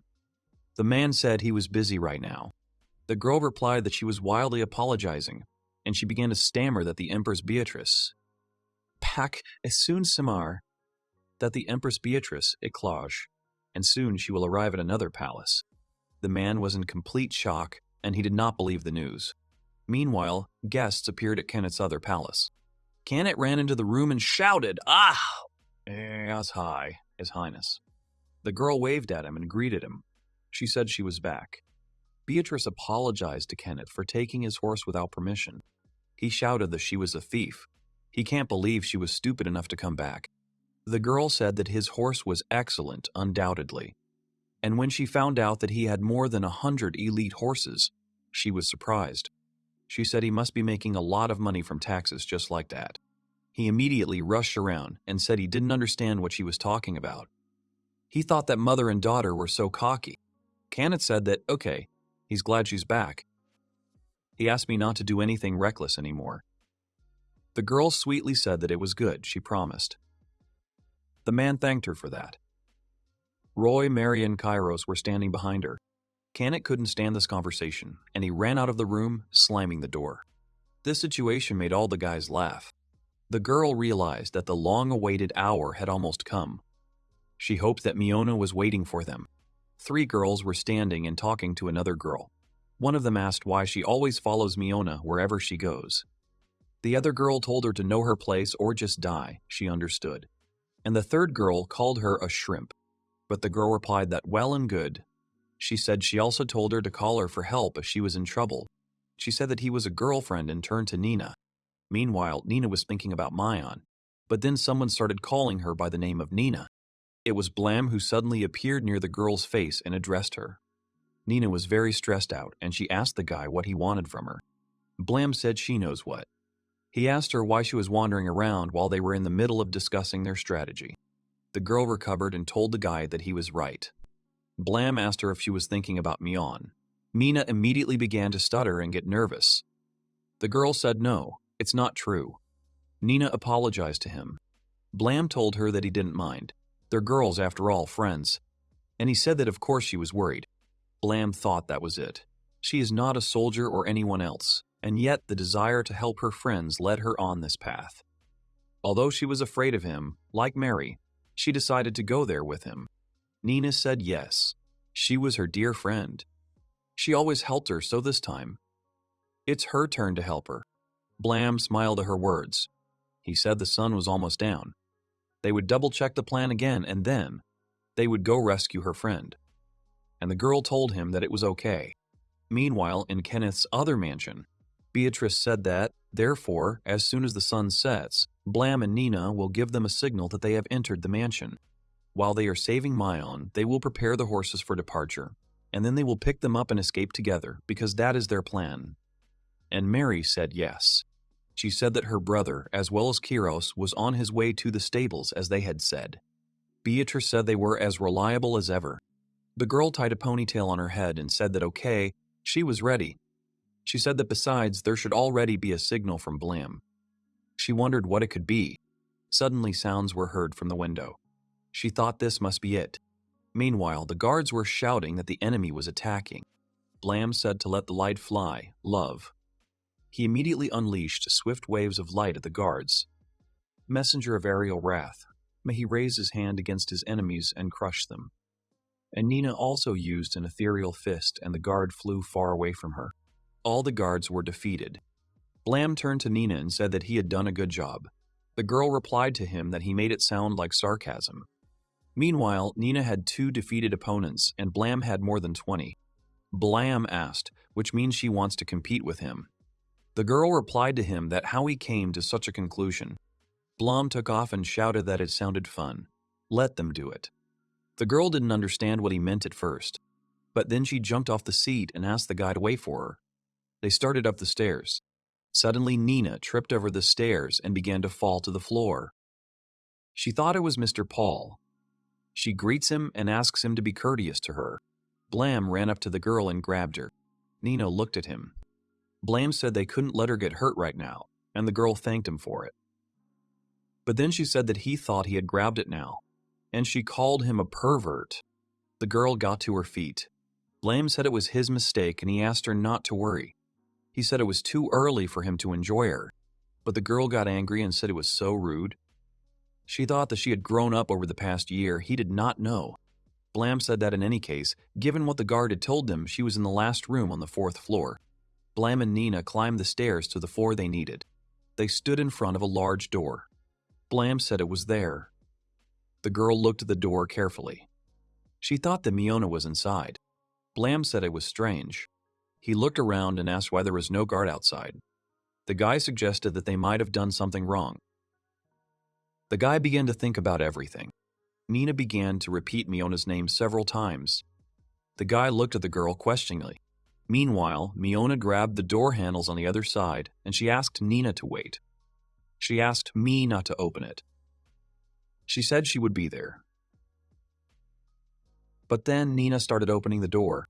Charty suddenly began to attack. Nina and Blam were very surprised by this. Charty used the blade of light, and she directed the attack at Nina. The girl thought of Mion, and Blam also thought of the girl. The guy was worried if everything would be okay after such a sudden attack. Meanwhile, Roy and Kairos arrived at the stable. The men were trying to deal with the guards. Kiros thought it was a curse. It is difficult for him to fight with people from his own army. Roy decided to help him and hit the guard with 2 legs. Kiros thanked the boss for this. Roy turned to Kiros and told him that the Empress had ordered them not to kill if possible. The man turned to the guy and said that was why it was better for him not to be stupid. Otherwise, in the end, he would die. Kiros scratched his head and agreed with Roy. He knows it, but still. The guy said that in any case, since Roy suddenly flew into a rage, it means that that loud noise was a signal. Roy started laughing very loudly, and he said that either the guy's skills or the cannon could make such a sound. Kiros said yes. That's why he's asking him. He said maybe it was a cannon. Roy thought about it. He said he hadn't thought about it. And at the same moment, many guards ran up to the guys. The guys turned and looked at them. The warriors shouted for them to surrender and that they were surrounded. Roy bared his teeth and said, okay, it's just a matter of time. Kiros said that Bode, he knew it would be like this. At this time, the warriors shouted for everyone to run up to the stable, and for them to send reinforcements to the mansion. Mary and Beatrice stood behind the wall and watched what was happening. Beatrice said that everything seemed to be going according to plan. There is complete chaos there. She said they would take this chance. At that moment, they heard Canet address His Highness. The girls immediately looked at him. He said they were the reason for this madness. He asked the girls what the hell they had planned. He said that wherever he went, there were problems everywhere. Beatrice said that of all the people she could have met by chance. Mary immediately asked the girl what she should do with him. But Beatrice told her, no, let her stop. The girl said that she had told her not to kill if possible. Mary replied that if she would allow it. She said that this man fills his pockets with money from working citizens. Canet thought that damn, he couldn't hear what they were talking about. Mary said they should put an end to this here and now. But Beatrice screamed that she said to stop. The girl said that yes, he is a criminal who takes taxpayers' money, but he's Hector's pet dog. He has a face like a snake. He's suspicious. He plays with raincoat toys when he thinks no one is watching him. And he has no love for anything but horses. He turned Reamtor into a real city. At least his abilities as a merchant are unique. Mary listened attentively to Beatrice. Reamtor used to be rejected by Hot Spring Town, but when Kenneth became a lord, he turned the town into a famous tourist destination. People are full of surprises. Speaking of the flow of people and wealth that he successfully brought to the city, it will undoubtedly benefit the Zabak Empire and its citizens. Beatrice said it was unforgivable to steal taxpayers' money, but the one who gave them such a volume was none other than Kenneth. The girl asked Mary if she understood her. Beatrice saw that Mary had begun to cry. She said it was incredible how she always thinks of her citizens, Her Highness. She said her words touched her deeply. Beatrice thanked her and asked her to be quiet. She said that it wasn't that she was judging people, it was just that betrayal was another story. Kenneth was watching the girls closely, but he shouted that they were planning to ignore him for how long. They're going to answer his question or not. Beatrice smiled at him in response to his claims. The man said that what they had done was nothing compared to stealing. This is terrorism. While Kenneth was saying that no, taking into account how close she was to the very center of the state. This is an uprising. The girl jumped from her seat and flew at the man. He did not have time to finish saying that this was a coup d'etat, as the girl immediately hit him. The man immediately flew backwards and fell to the ground. Beatrice apologized to him and said she needed him to take a nap. The man was unconscious. The girl thought that Kenneth was right. This was a coup. Against Hector, who was trying to kill Hermione, and against this garbage emperor, who was doing nothing to restore it. The girl walked away from the man and said that this was her rebellion. Meanwhile, there was blood on the floor and on the door in Myona's room. Charty was standing in front of the door, and Nina couldn't believe her eyes. She was surprised and asked that she was actually alive. But the girl saw dripping blood in front of her and asked why this was happening. But then she saw that it was dripping from Blam's hand. The girl was very much afraid of this. Blam said he seemed to have made it in time, and the girl immediately began to cry. She started screaming that he was a fool, an idiot.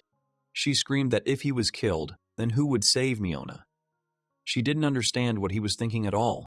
But then the girl thought that no, she was the fool there. She only caused problems. Blam told her to relax. He said that for good or bad, magic doesn't really work on him. He said he might be bleeding, but the wounds weren't that deep. The guy looked at his hand. He thought that even though he had been hit in an unprotected place, he would not be able to use his left arm for a while. Nina looked at the guy and asked him if it was true. She said that this spell could chop off an ordinary person's hand. Blam told her that she understood he had the title of hero for a reason. He said that she had also helped him with the princess, and she would put in a good word for him when they met. So he can't let her die. It helped Nina and she wiped away her tears. Suddenly, Blam turned his attention to his arm, and he noticed that his wounds were disappearing. He turned back and saw that Nina was treating him. He thought he was grateful for her magic. But still it seemed to the guy that she wasn't really helping him. Suddenly Blam noticed that no, it really seems to work. A little, but at least the bleeding is slowed down. The girl tried hard to help the guy. Blam told her it wasn't bad. Nina thought that if magic didn't work well on him, then healing magic must be no exception. She doesn't know if her magic will produce any results. But the girl kept doing it. And after Blam decided that he needed to finish with the hand, he thanked her and said that was enough for now. He asked the girl to save her strength, and Nina agreed with him. Blam looked at Charty. The guy said that here he is. He told Charty that he knew he was not one to miss chances. Blam shouted to Charty, "What kind of greeting is this?" He said that, of course, it was rather rude of them to come without an invitation. But he said that who the hell is trying to kill a complete stranger? Blam shouted that it was pretty tough. Nina thought it was incredible. He deflected his blow using only one hand and didn't even budge. Charty turned to Blam and said that if he was here, it meant that he was one of the rebels. More importantly, he killed all the guards who were standing below to get there.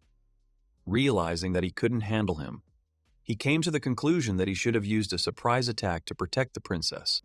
Blam told him that he was quite reasonable, but he asked about where the princess was. Charty was surprised to ask what he thought he would say to him.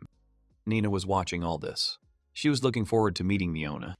Blam told him that he thought Blam had asked why he wasn't using that spell again, and Charty told him that he had created that spell himself, and most likely it would be useless in a face-to-face battle.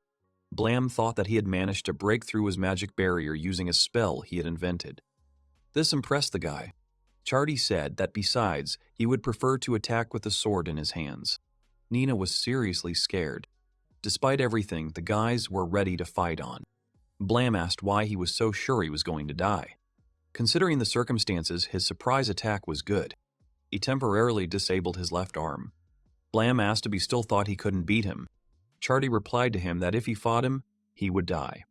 This injury won't hurt him in any way, and he is sure that anyone whom he wishes to die will undoubtedly die. That's the aura Blam emits. Nina was watching the scene carefully. Blam told him that he could still turn tail and run away, but Charty told him that he had to do his duty. He will protect the princess to the end, even if it is useless. Blam said what a troublesome guy he had come across. A loyal knight. He did not run away, realizing the difference in strength. If you tear off his arm, legs, he will still try to stop him. As long as his heart is beating, he will do his duty. Yes, now Blam understands everything. The same aura emanates from this guy as from her. This holy knight carries a devotion to justice that can easily be mistaken for a curse. He's going to kill him. The guys looked at each other angrily. The guy said Blam Dilmond. Charty looked at the guy questioningly. Blam said that's his name. Before the duel, he must present. Charty smiled and said that he understood. That's how he would be killed by none other than the hero himself. That's probably why he knew from the very beginning that he couldn't beat him. The guy shouted that his name was Charty Kreis, and at the same moment, he shouted that he was attacking. At that moment, Charty was dying in Blam's mind. It was a kind of gut feeling, or perhaps a premonition caused by his vast combat experience. Charty swung at Blam with a sword. The guy thought it was an excellent swordsmanship. There are no flaws in his movements. The guy knew that he was aiming at his neck. He wants to take it with him before he dies. Blam knows what he's going to do. He understood that Charty's sword would never reach Blam. They both knew the outcome of the battle from the very beginning, and Blam was able to deflect Charty's blow, breaking his sword. Charty said it was truly amazing. He introduced himself to the princess and thought.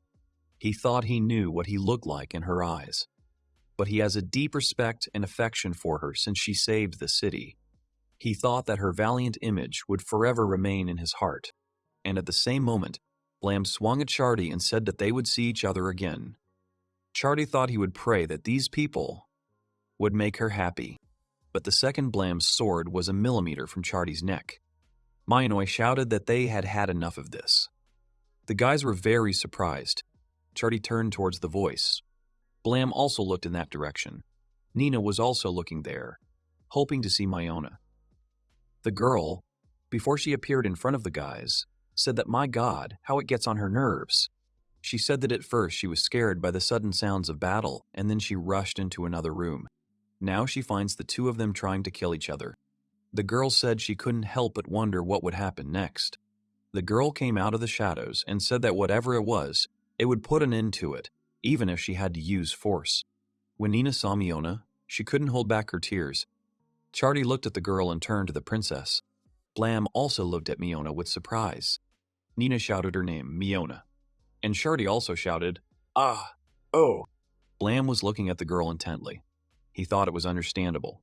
So that's what Al's girlfriend was like.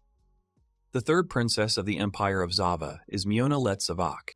She went to the guys and said, okay. The princess turned to Blam and she asked him to put that thing away, and she pointed her finger at the sword. The guy first looked closely at the girl, and then he thought what a strange feeling it was. For some reason, only her voice has already dispelled the desire to fight with her, and the guy immediately lowered his sword. The guy thought that her voice made him succumb to her command. There is indeed something magical in her voice. Now he understands why the other candidates for the succession felt threatened by her. Miona came up to Charty and the guy told her, oh, Oichi, the princess. But the girl slapped him. Everyone was shocked by what Mayona had done. She told him that she knew why she had hit him. Charty said that because he wrapped her in a sheet and threw her into some room. And the girl replied that, well, that's why too. It was quite difficult to get free, but then she looked seriously into the guy's eyes. The girl said that all he aspires to is to be a knight, but she doesn't care. She said it was his life and his honor, so he can do with his life whatever he wants. But the same can be said about her. Only she can use her life and honor as she needs to. And she said that she would not let him be burdened with her problems and die for her.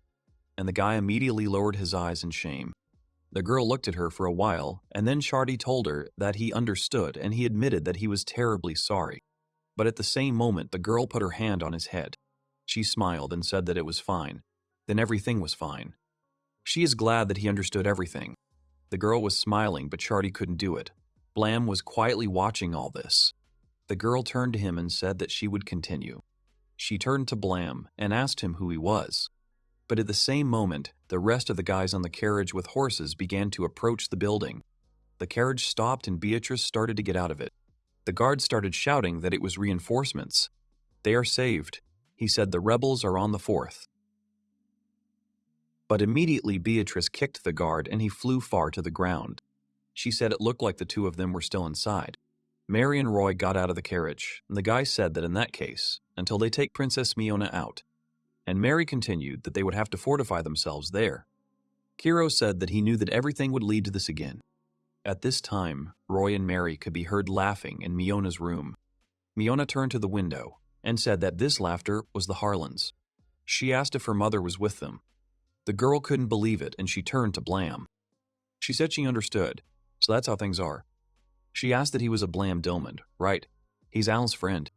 And the guy was very surprised by this. He replied to the girl that it was impressive. He said that he could not have imagined that she would understand everything so quickly.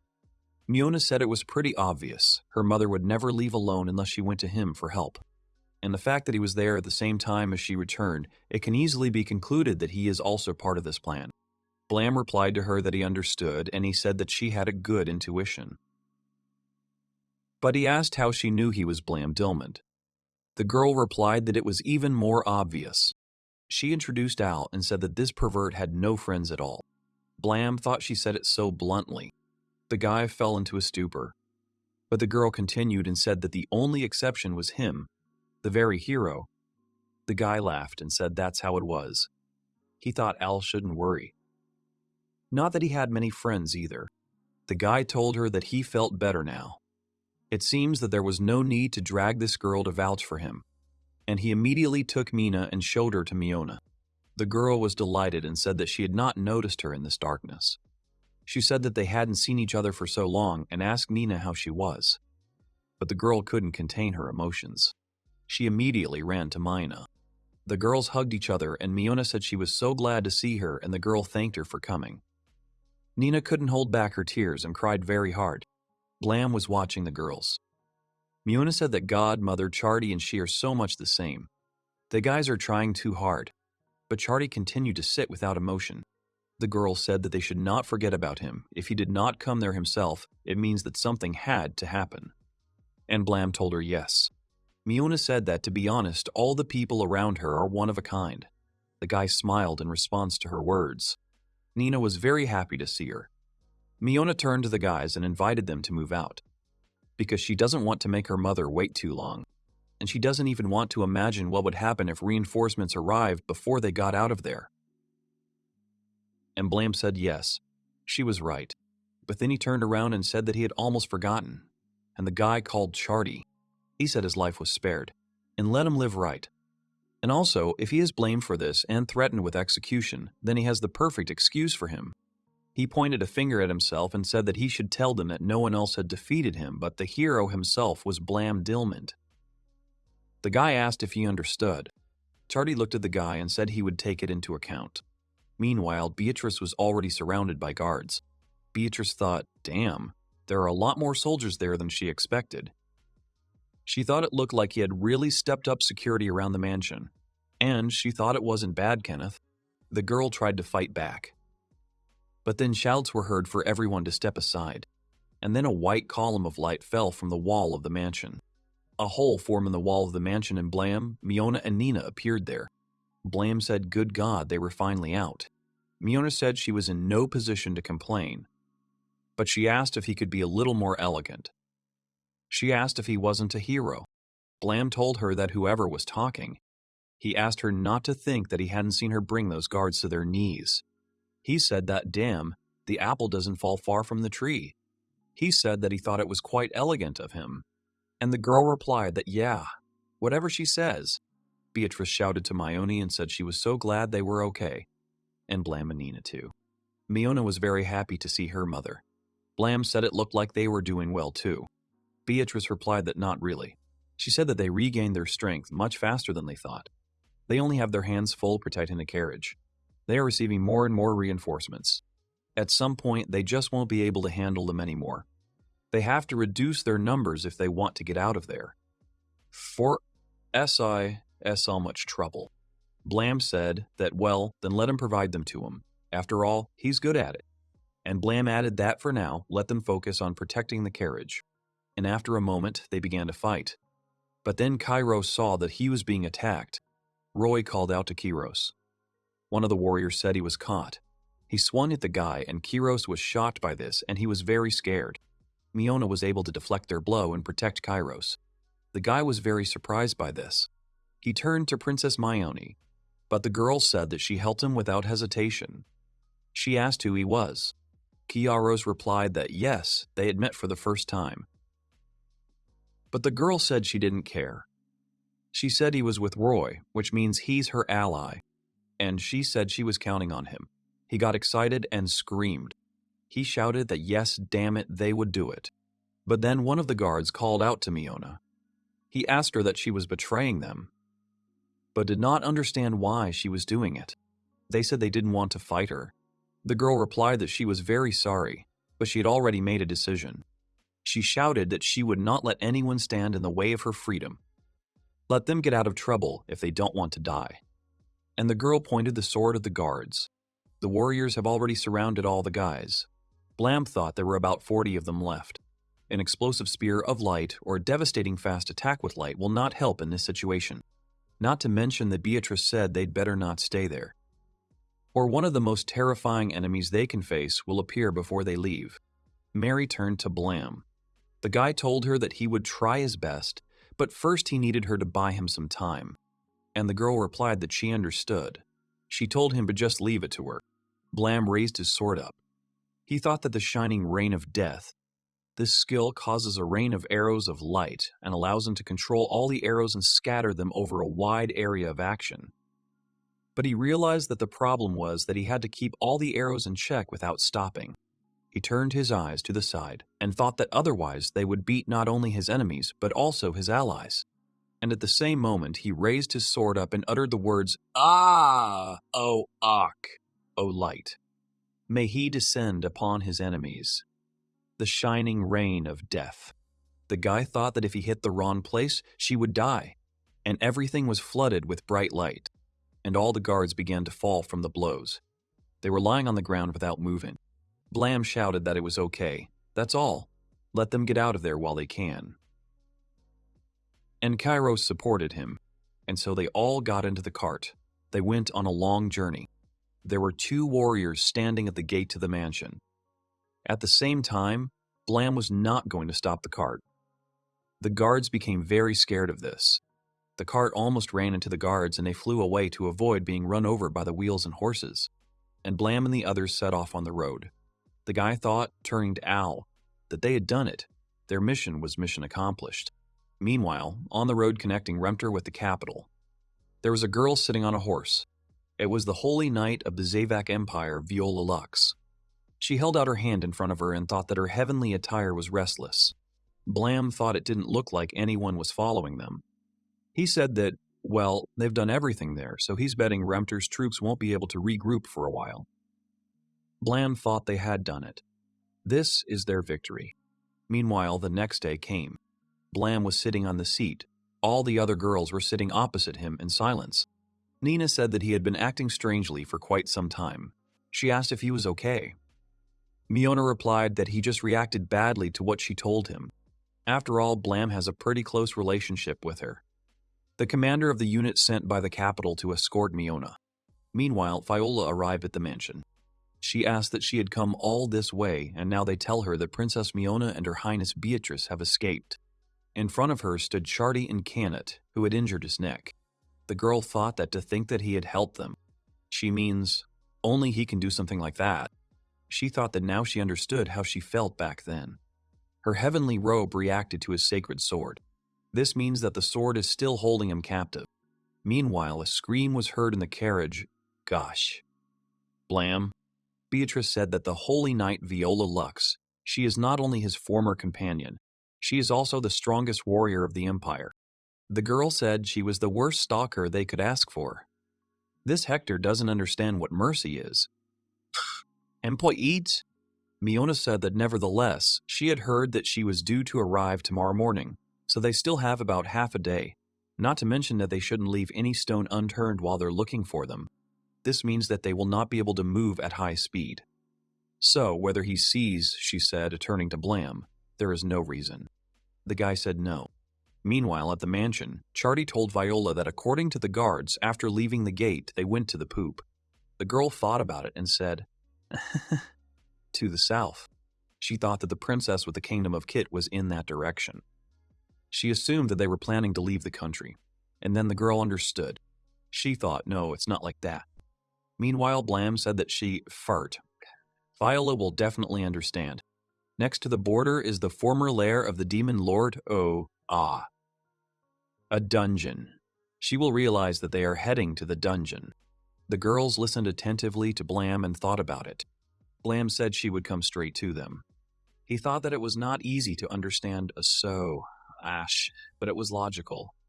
She's not just strong, a ch. She's a beast. She's not just confident, she's just arrogant. That's the type of woman she is. Meanwhile, Viola gathered a team of girls and addressed them in turn. Camilla, Trono, Aina, Yao. Viola said she would pursue them herself. She'll stay there and help with the repairs. But then the captain of the cavalry archers unit, Camille Letnag, said that if she would allow it, she clarified that time was working against them. She said that in order for the search to go smoothly and for the princess to be safe when they find her, they should go together. Viola said no. She clarified that. As Camilla had already said, time was working against them, so she should go alone. And besides, the hero is among the kidnappers. Viola said she didn't want her to die a senseless death. But then the capital of the assault unit, Trono Bell, raised her hand and she said that if they were going to confront someone so strong, then wouldn't it be better to attack him together? She said they were elite soldiers. The girl asked if she remembered. They won't detain her. Camille said she was right. They must attack together. Viola said that Blam is not just strong. He is a hero. He is the personification of carnage and resolution. She said they would never be able to handle him. Trono was very surprised by this. The captain of the attacking magicians unit, Ina Schlencord, said that yes, that's right. The girl asked that it really just wants to take all the glory for itself. Viola asked what she was saying about fame. The girl thought it was so stupid she didn't care about some kind of fame. All she cares about is completing her assignment. On the other hand, fame is all they, the people, care about. She wants to suck up to Prince Hector so badly. Unexpectedly, the captain of the support magicians unit, Yao Fei Ling, said that the girls had had enough. Viola immediately looked at her. Yao said she understood what she was talking about, but she said she should remember who she was talking to and how. She is their superior in rank and, more importantly, the hero of the Zavak Empire. As Prince Hector's knights, they must always maintain a good mood. Aina turned to Yar and said that she was as hard-headed as ever. She said that even talking about Solid, she remembers the prince. She knows that Fav, Hv Wok. Shihao said that she had just told her to watch her manners. But Viola thought they should shut up already. She thought that they probably hated the fact that Prince Hector had appointed her commander. But they must not let their senseless pride get in the way of the mission. She realized that she felt the urge to kill them. Still, the girl decided that she had to suppress these thoughts of murder. If she takes them with her, Blam will kill them anyway. She has to admit that it's a pretty merciful death. Meanwhile, Canet and Shardy stood and listened to this. Shardy was already sweating. Viola exhaled and wished she would stop. Such thoughts will lead to nothing. She thought that these fools were not listening to a word of what she was telling them. Then she'll just take them with her. It will be easier this way. Biona turned to the girls and shouted that it was okay. They would all go together. She turned to Aina and Yao and told them to prepare the troops. The girls said yes, ma'am. Viola turned to Camille and Trono and told them to have the two of them prepare the horses.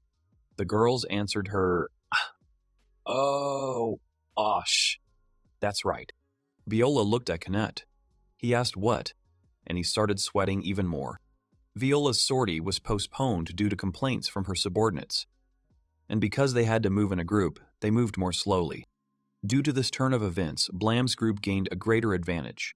But nevertheless, the truth is that they cannot change their fate. Irene allowed herself to fall into one of the dungeon's traps to test her performance, planning to escape with the help of teleportation magic. However, the trap turned out to be able to render magic useless, so now she's in big trouble. Meanwhile, on the 25th underground floor in the meeting room, Al was holding a test tube in his hand.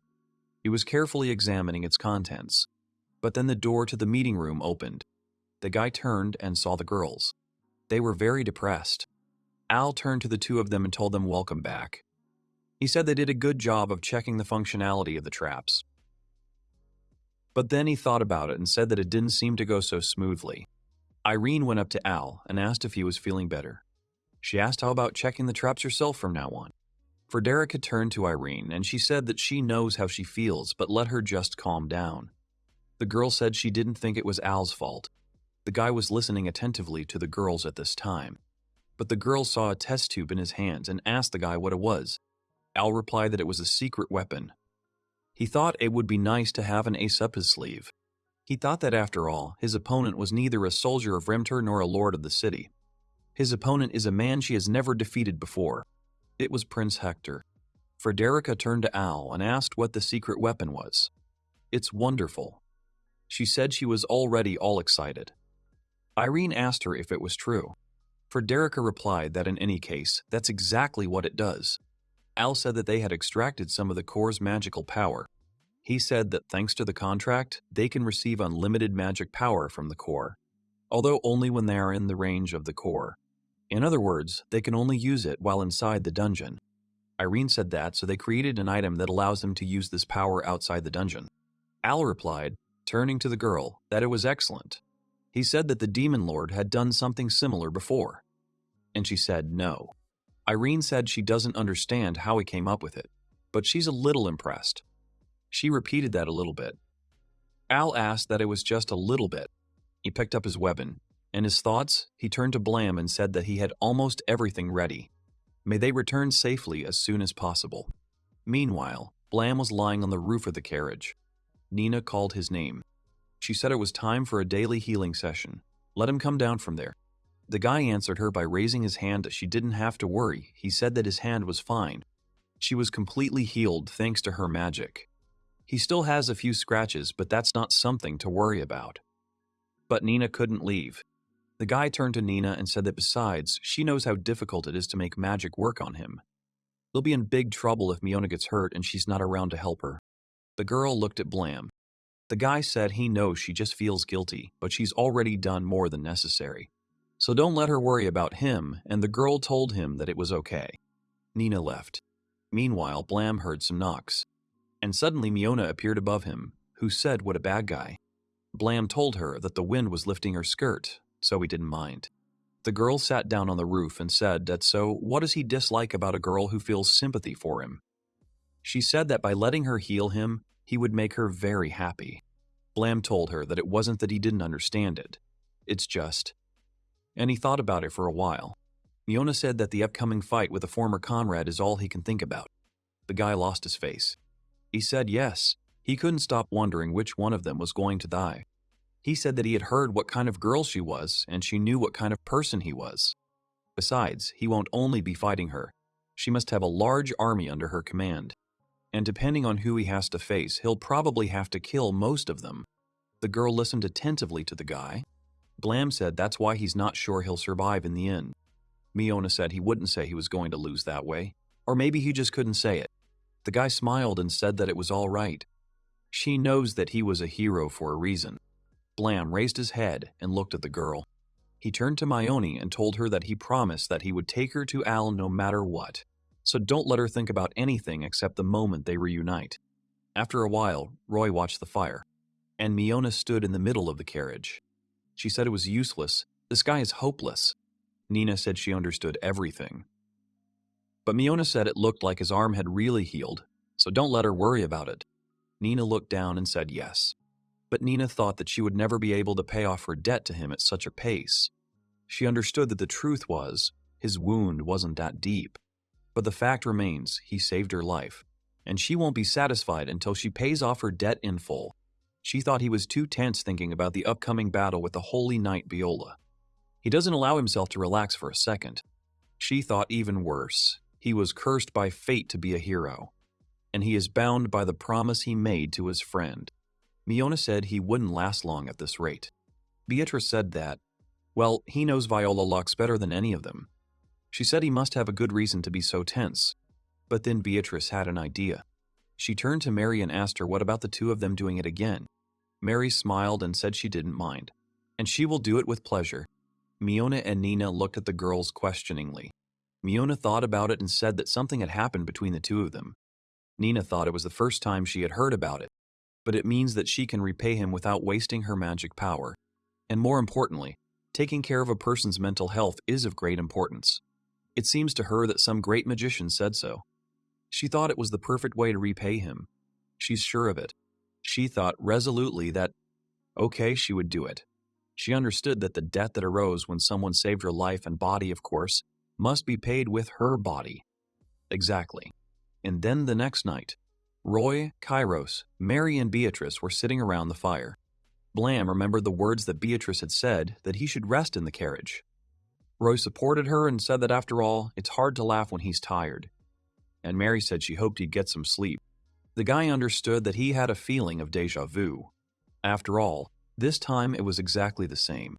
He started to open the carriage door and said that, well, Mary was staying there overnight. He thought that maybe he was just thinking too much. And now Nina was in the carriage in front of him. A girl with a petite figure takes a sharp step towards Blam. She was sitting on the floor and told the guy that welcome to the Deetram Mobile Clinic. Blam was looking at Nina's head and didn't understand what was going on. But then he came to himself abruptly. And the next second, he abruptly closed the carriage door. He thought it was her turn now. He thought about it and said that, damn, he definitely hadn't expected this development. The guy remembered her saying that welcome to the Deetram Mobile Carriage. He thought about it and said that what if she still wanted to treat his wounds? He knew that at least it was worth listening to what she had to say. And so Blam got into the carriage and sat down on the seat. The girl awkwardly said that he was right when he said that she needed to save her magic power in case of unforeseen circumstances. She understood that. But the girl said she didn't want to leave his arm untreated. Blam raised his hand and said that he had told her that everything was fine. He said that it might not have healed completely, but he could work with it and hold the sword calmly. But the girl told him that she didn't. It's not going to work that way.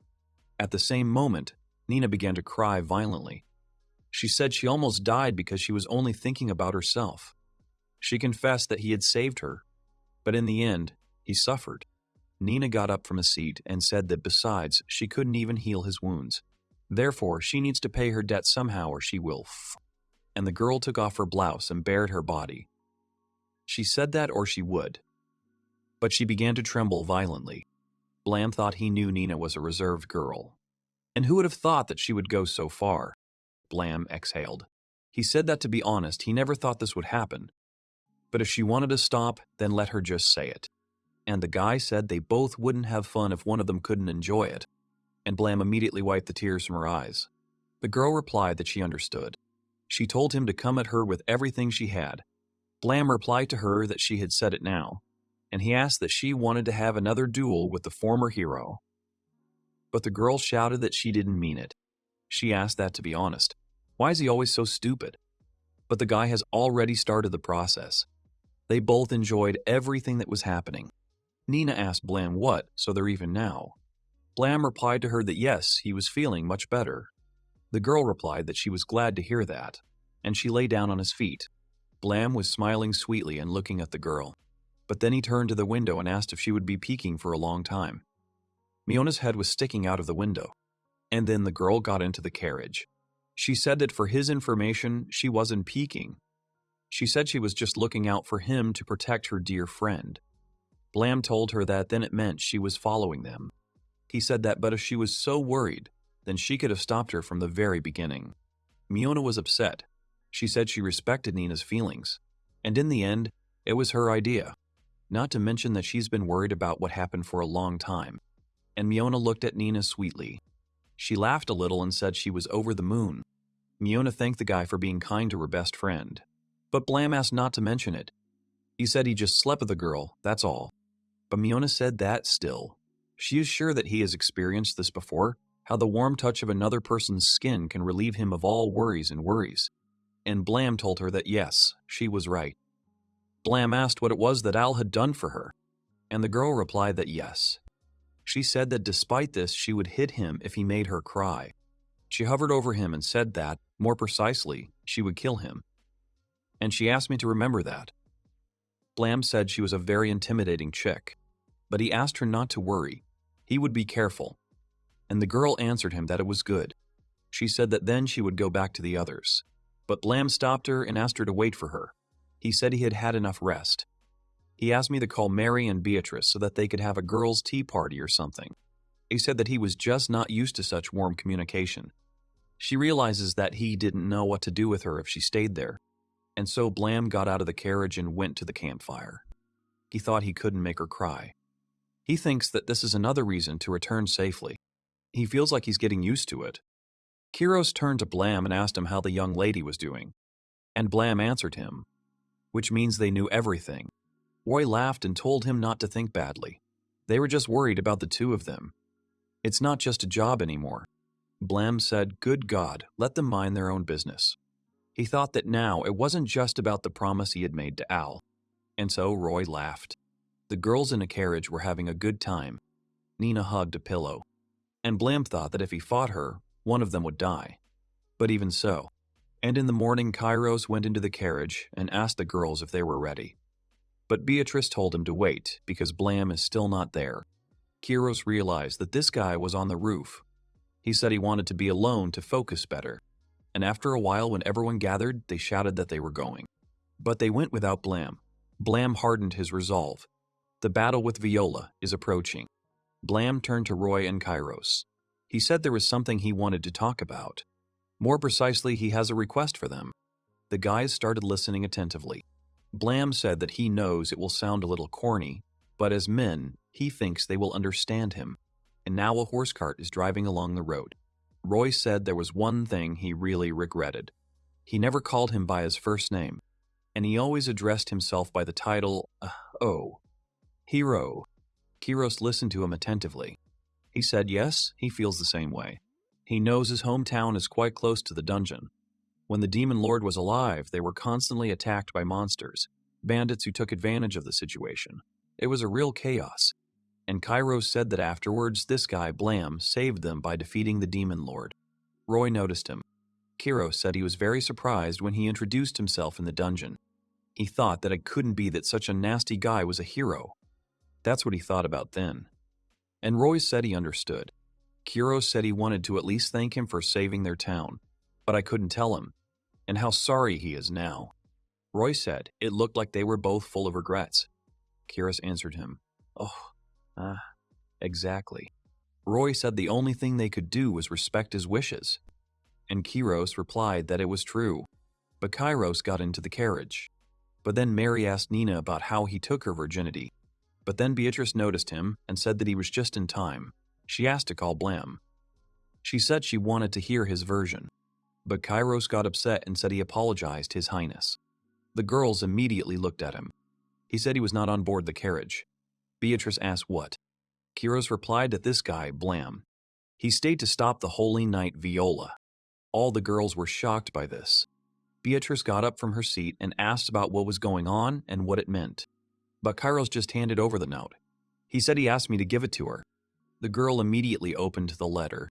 An apology was written there for leaving so suddenly.